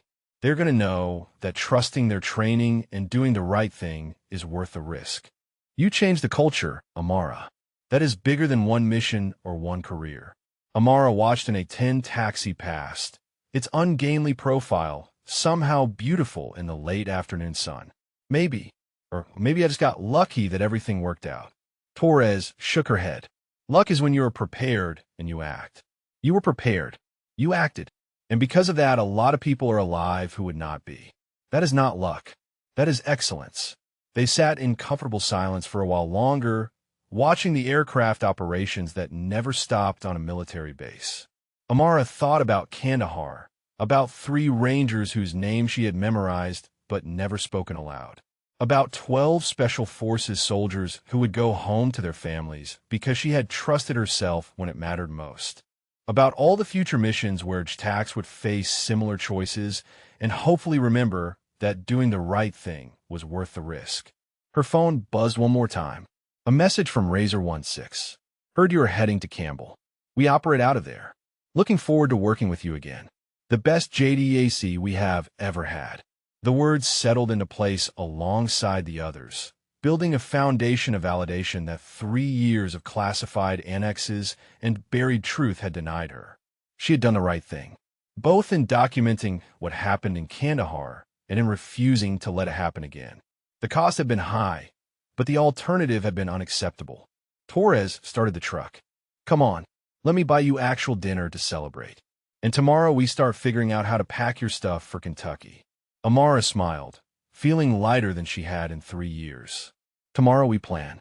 Tonight we celebrate the fact that telling the truth, however delayed, still matters in this military. Torres raised her water bottle in a mock toast. To truth, justice, and really good close air support. Amara clinked her own bottle against it. And to the courage to trust yourself when everyone else is telling you to stand down. They drove off into the Nevada sunset, leaving behind a base that would never quite be the same after one captain decided that some orders were worth disobeying and some truths were worth telling regardless of the cost. The formal ceremony took place 3 days before Amara was scheduled to depart for Fort Campbell.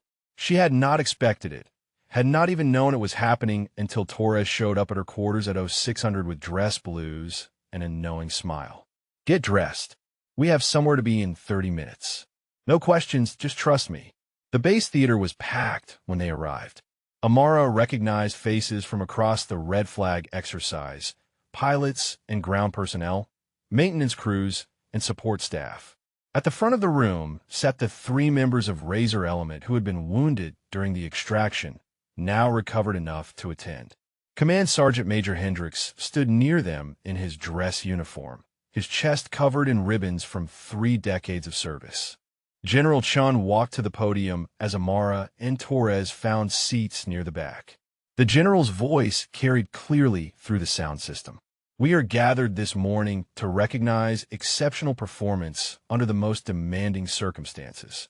Joint Terminal Attack Controllers operate in the space between air and ground, translating chaos into precision, turning desperate situations into successful missions. It is a job that requires technical mastery, tactical brilliance, and moral courage. Captain Amara Okonkwo has demonstrated all 3. Amara felt her face flush as all eyes turned toward her. Chun continued. 3 nights ago, Captain Okonkwo coordinated close air support that resulted in the successful extraction of 12 Special Forces personnel from an untenable tactical situation. She made decisions under pressure that were not only tactically sound but also morally courageous.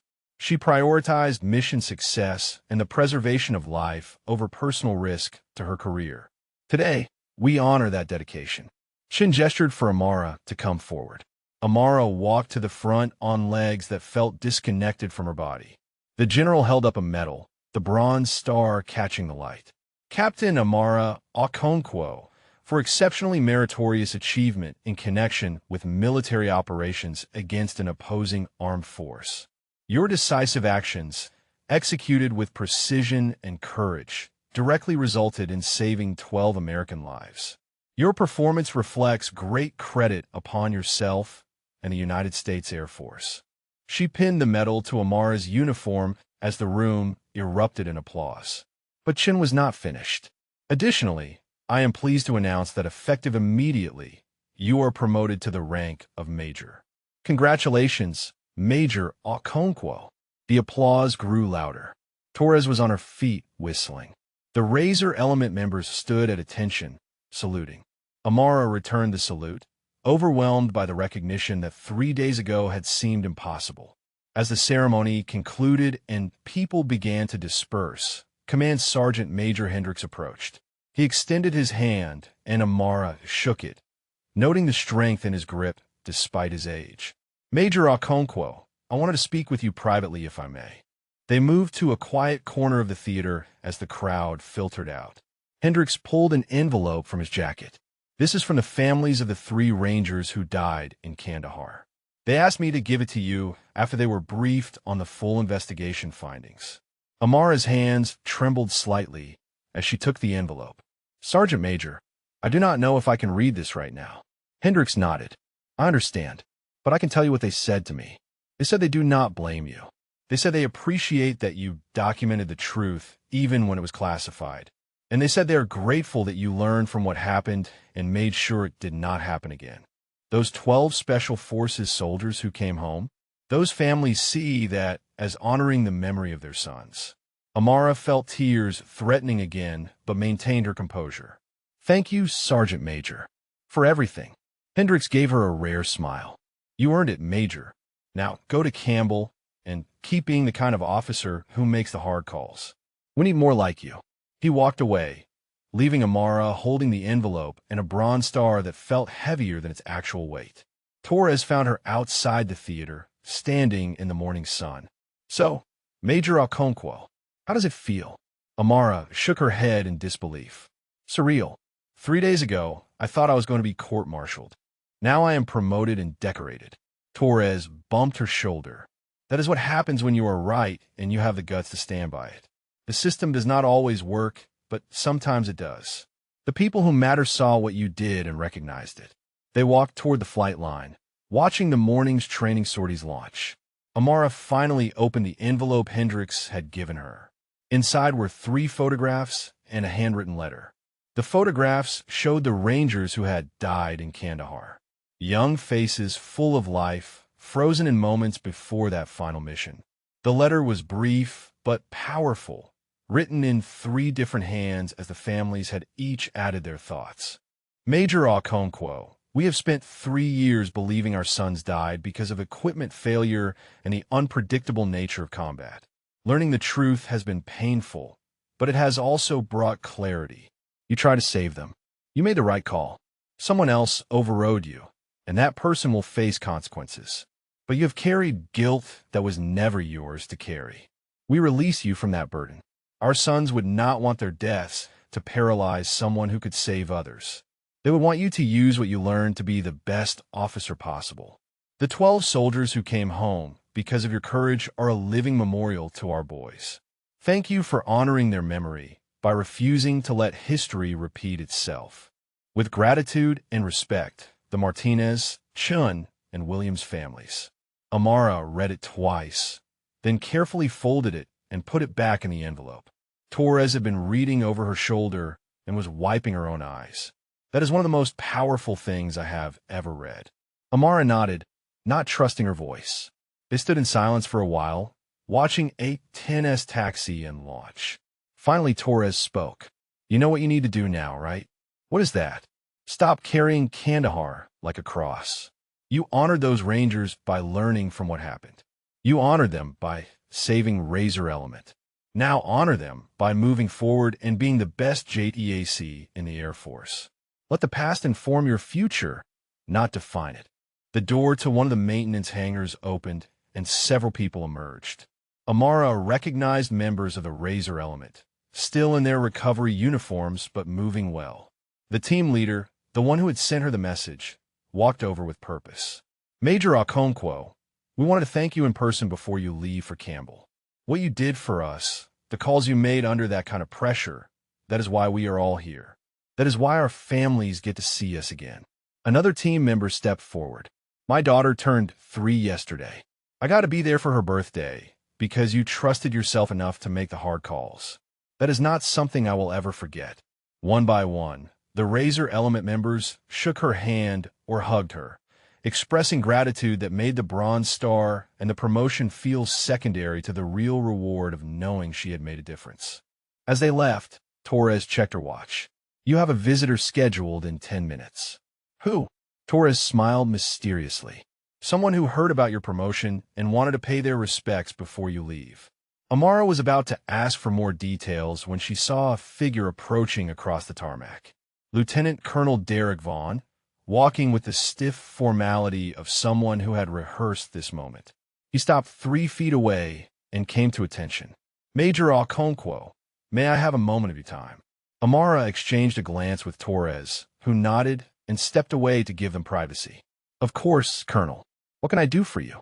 Vaughn's face was carefully neutral, but Amara could see the cost of what he was about to say written in the tension around his eyes. I came to apologize.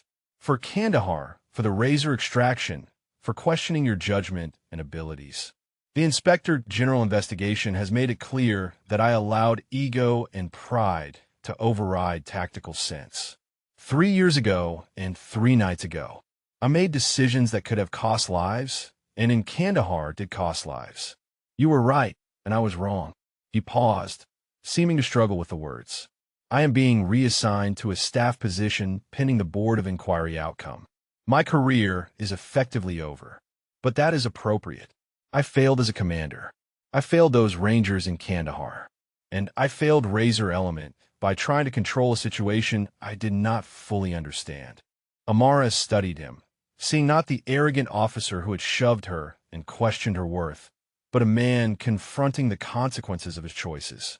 Colonel, I appreciate the apology.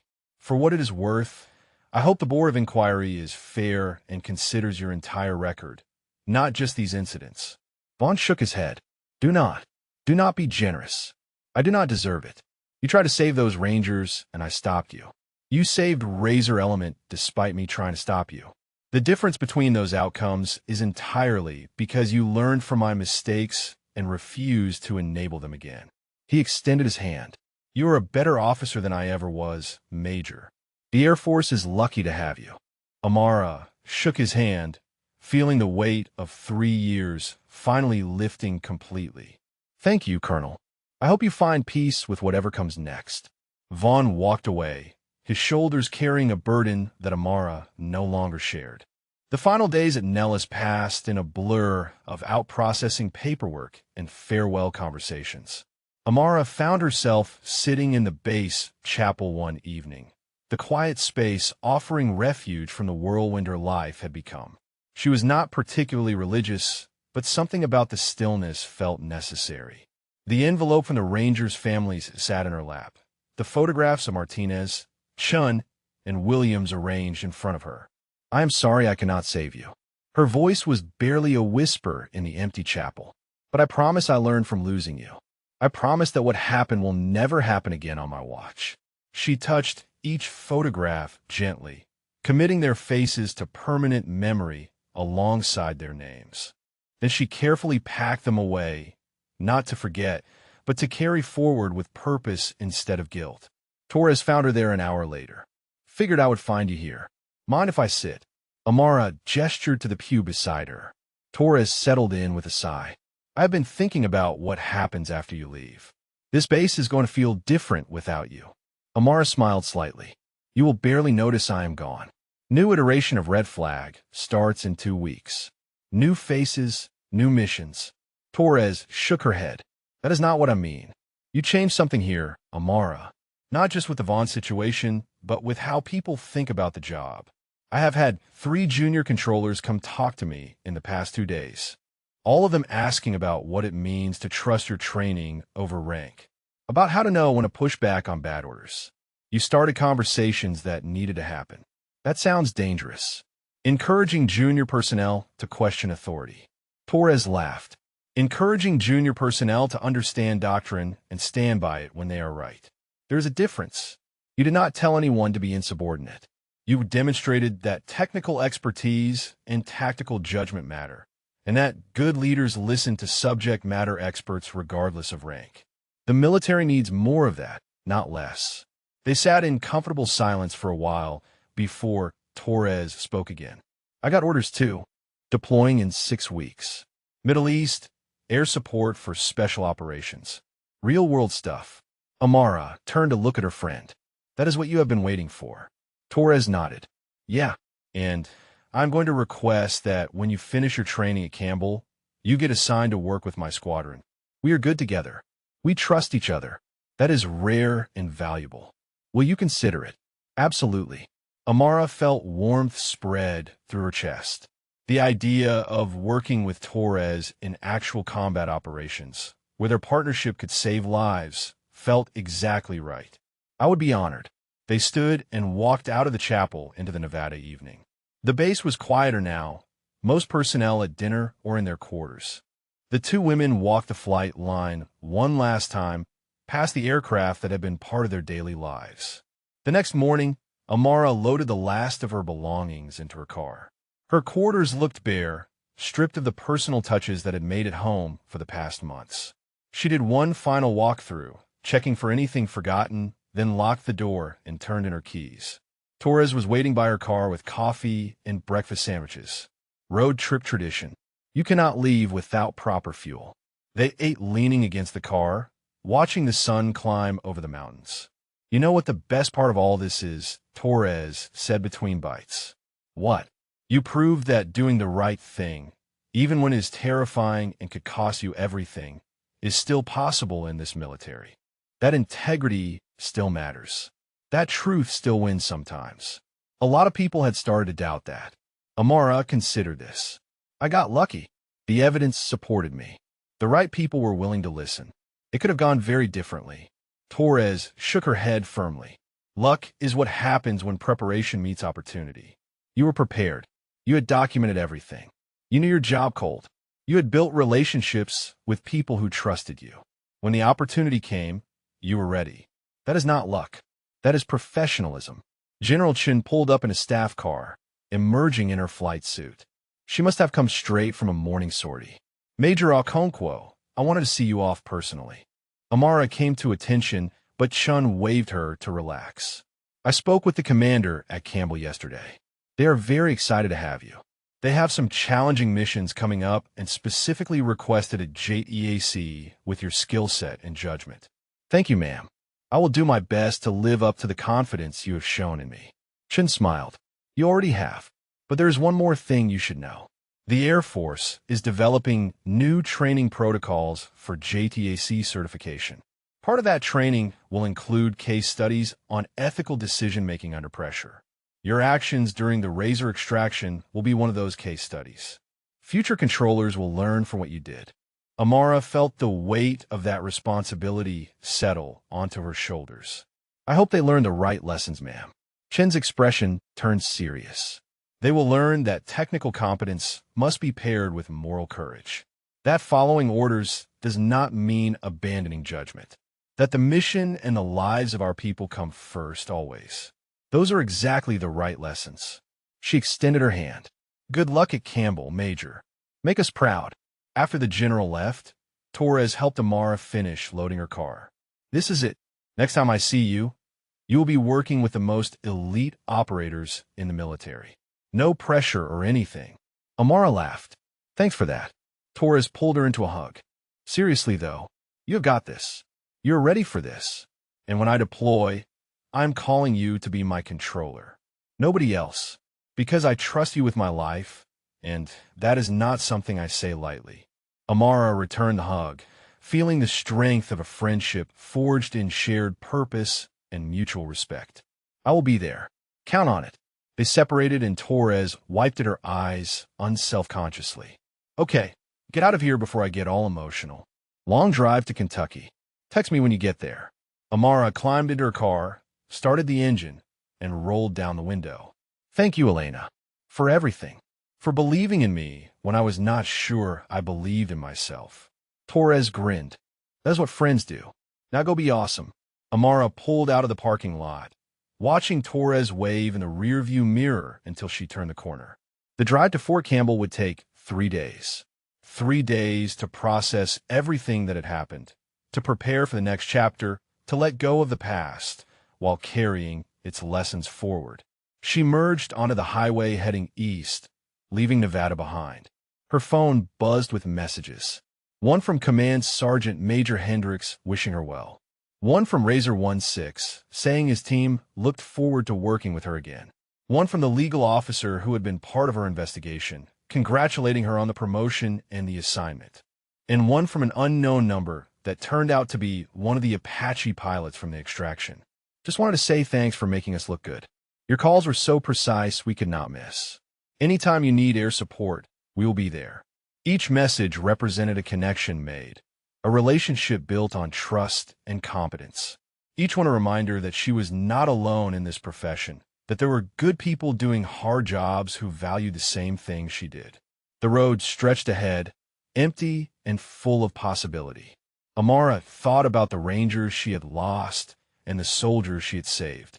About 3 years of carrying guilt and 3 nights of proving she had learned from it. About a career that had almost ended and instead had been transformed. She thought about young Tax who would study her decisions and training, about the conversations Torres said were happening because of what she had done, about the responsibility that came with being an example, wanted or not, about the weight of the Bronze Star in her deployment bag, and the promotion that recognized not just technical skill, but moral courage. The highway curved through the desert, heading toward mountains, and eventually toward Kentucky and the next chapter of her life. Fort Campbell, the 160th Special Operations Aviation Regiment. Night stalkers and the most demanding missions in the military. She was ready, not because she was perfect or fearless, but because she had learned that trusting your training, standing by your expertise, and having the courage to make hard calls was what the job required. Her phone rang, and she answered on the car's Bluetooth. Torres' voice filled the car. "I forgot to tell you one thing." "What is that?" "The thing you asked me a week ago about whether telling the truth was worth the risk." "I have been thinking about that. And the answer is that it is always worth the risk. Because the alternative is living with lies, and that is no way to serve. You prove that. You prove that truth matters, that integrity matters, that doing the right thing for the right reason still counts for something." Amara smiled, watching the road unroll before her. "Thanks for calling to tell me that." Torres laughed. "I figured you might need to hear it one more time before you start the next adventure. Now seriously, drive safe and text me when you stop for the night." "Will do. Talk soon."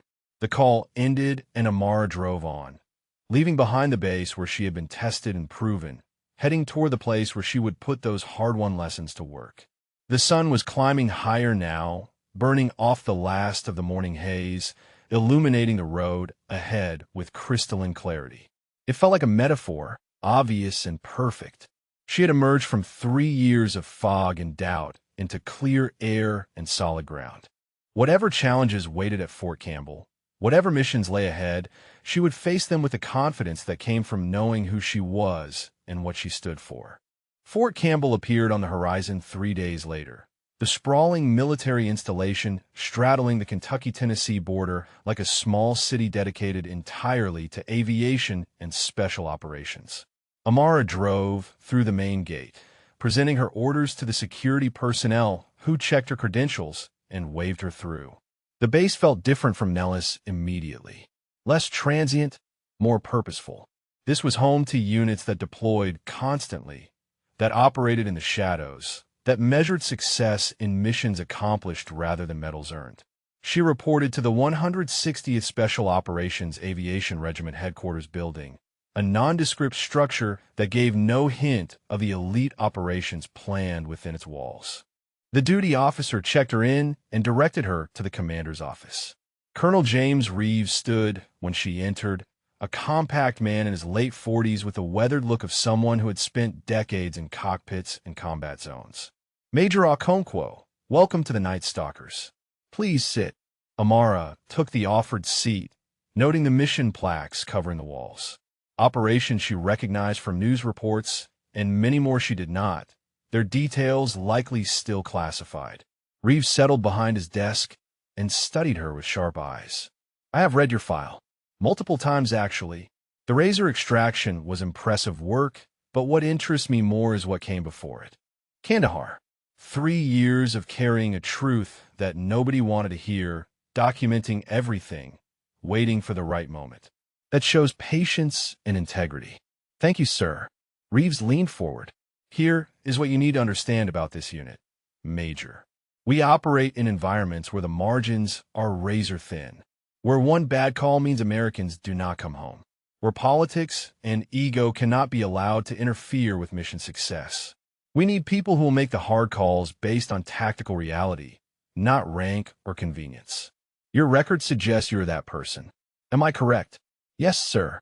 Absolutely. Reeves nodded. Good. You will be working with our most experienced crews on our most sensitive missions. You will coordinate air support for operators who are the best at what they do and who expect the same from everyone they work with. They will test you, push you, demand excellence. Can you deliver that consistently? I can, sir. That is why I am here. A smile flickered across Reeves' face. I like confidence backed by competence. Your new team leader is waiting to meet you.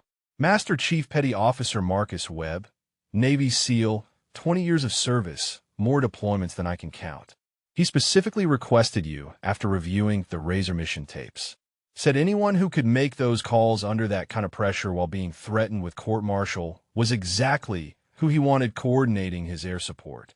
Reeves stood and led Amara down a corridor to a briefing room where a powerfully built man in his early 40s waited. Master Chief Webb extended his hand, and his grip was firm without being a test of strength. Major Okonkwo, Marcus Webb, heard a lot about you. Looking forward to working together. Amara shook his hand. The pleasure is mine, Master Chief. I have heard the Night Stalkers and SEALs are the best in the business. Webb grinned. We are, and we stay that way by working with people who are the best at their jobs. Colonel Reeves tells me you have a talent for making the right call at the right time. We're going to need that talent in about 6 weeks. Big mission, high stakes, the kind that does not allow for hesitation or second-guessing. You interested? Absolutely. Webb pulled up a map on the briefing room screen. Then let us get started. We have a lot of training to do between now and then. Over the next hour, Webb outlined the mission profile, a complex operation that would require precise coordination between ground forces, helicopter assets, and fixed-wing air support. The kind of mission where every element had to work in perfect synchronization or the whole thing collapsed. The kind of mission Amara had trained her entire career to execute. As the briefing concluded, Webb studied her thoughtfully. I read about Kandahar in your file, about how you documented everything even when it got buried. About how you carried that for 3 years. That takes strength, but I need to know you are not still carrying it. That you can make calls without second-guessing yourself because of what happened before. Amara met his eyes directly. Kandahar taught me to trust my training and stand by my expertise, even when people with more rank disagree. It taught me that doing the right thing is worth a risk. I'm not haunted by it anymore, Master Chief. I'm informed by it. There is a difference. Webb nodded slowly. Good answer. Because out there, when things go sideways, and the only thing between my team and disaster is your judgment, I need to know you will make the call without hesitation. Can you give me that?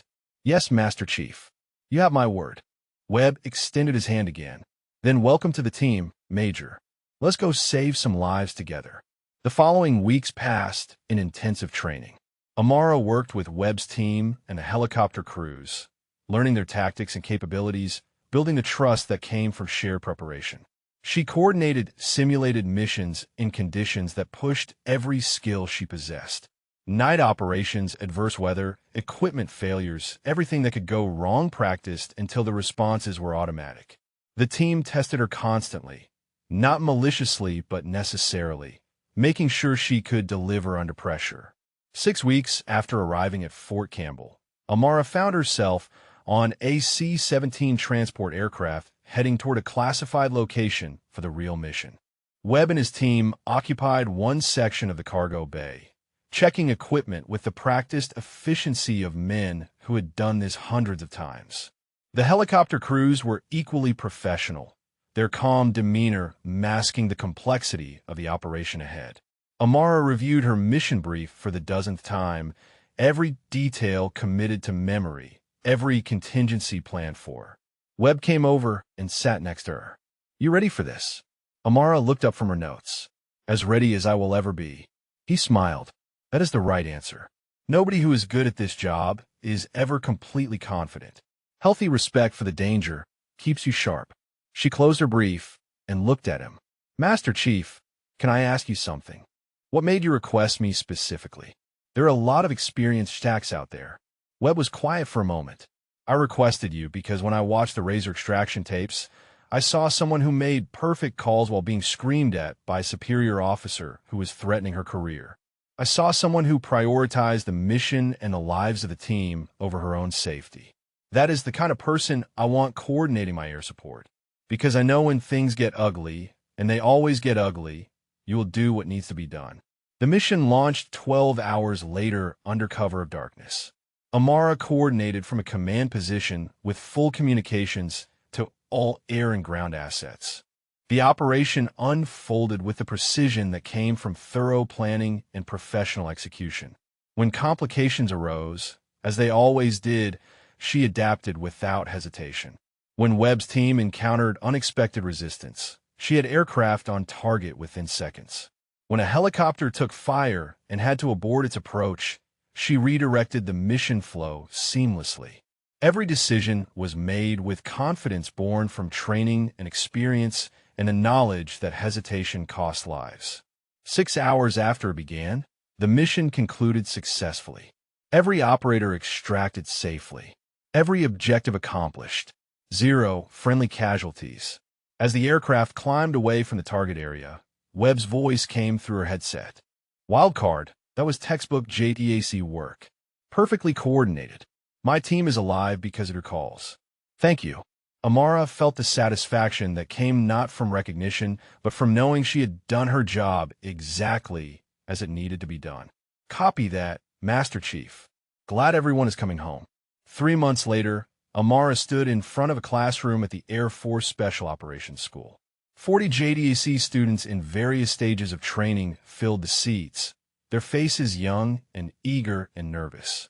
The instructor introduced her.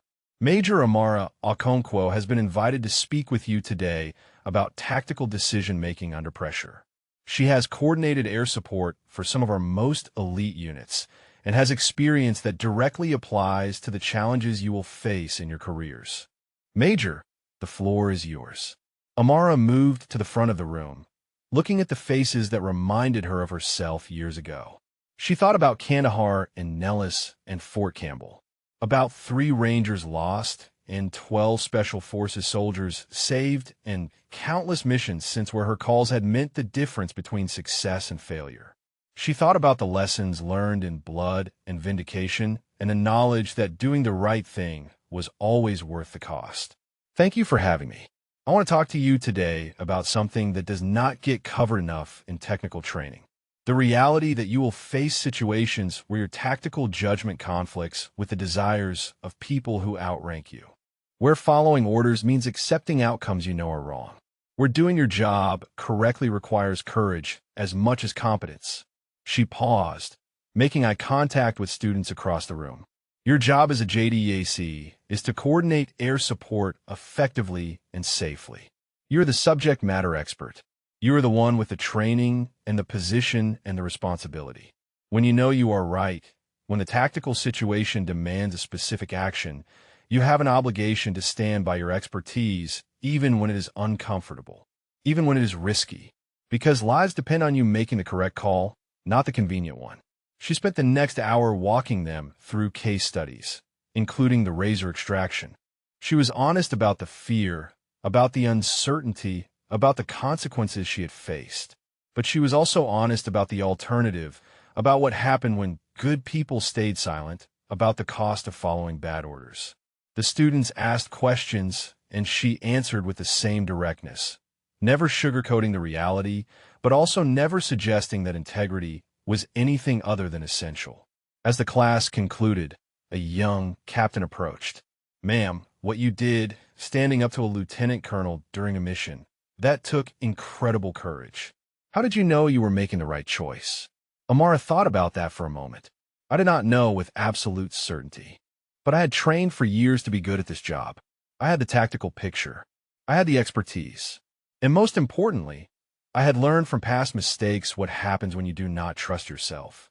So I made the call I believed was correct and accepted that the consequences were mine to face." The captain nodded slowly.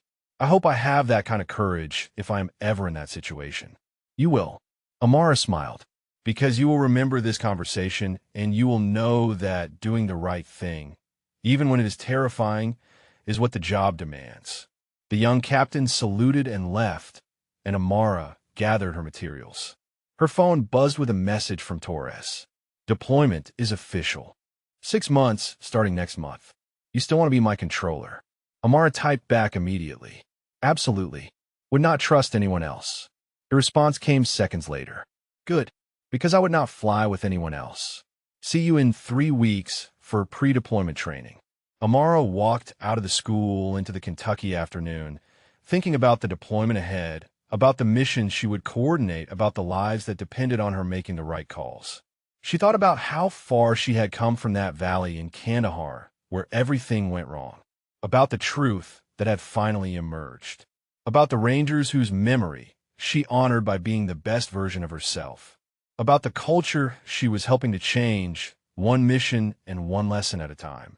If you connected with this story, drop a comment about what resonated most with you. Have you ever had to stand up for what was right even when it was risky? Have you witnessed someone trust their expertise over hierarchy? Share your thoughts or experiences below. The road ahead was full of challenges and dangers and missions where the margins between success and failure were measured in seconds. But Amara was ready, not because she was fearless, but because she had learned that courage was not the absence of fear. It was the decision to do what was right despite the fear. It was the commitment to trust your training when everyone else was telling you to stand down. It was the knowledge that some things, like the lives of the people counting on you, were worth any risk. She climbed into her car and drove toward the next chapter, carrying the lessons of the past forward into a future built on integrity, competence, and the unwavering belief that truth and excellence would always matter in a military that valued both.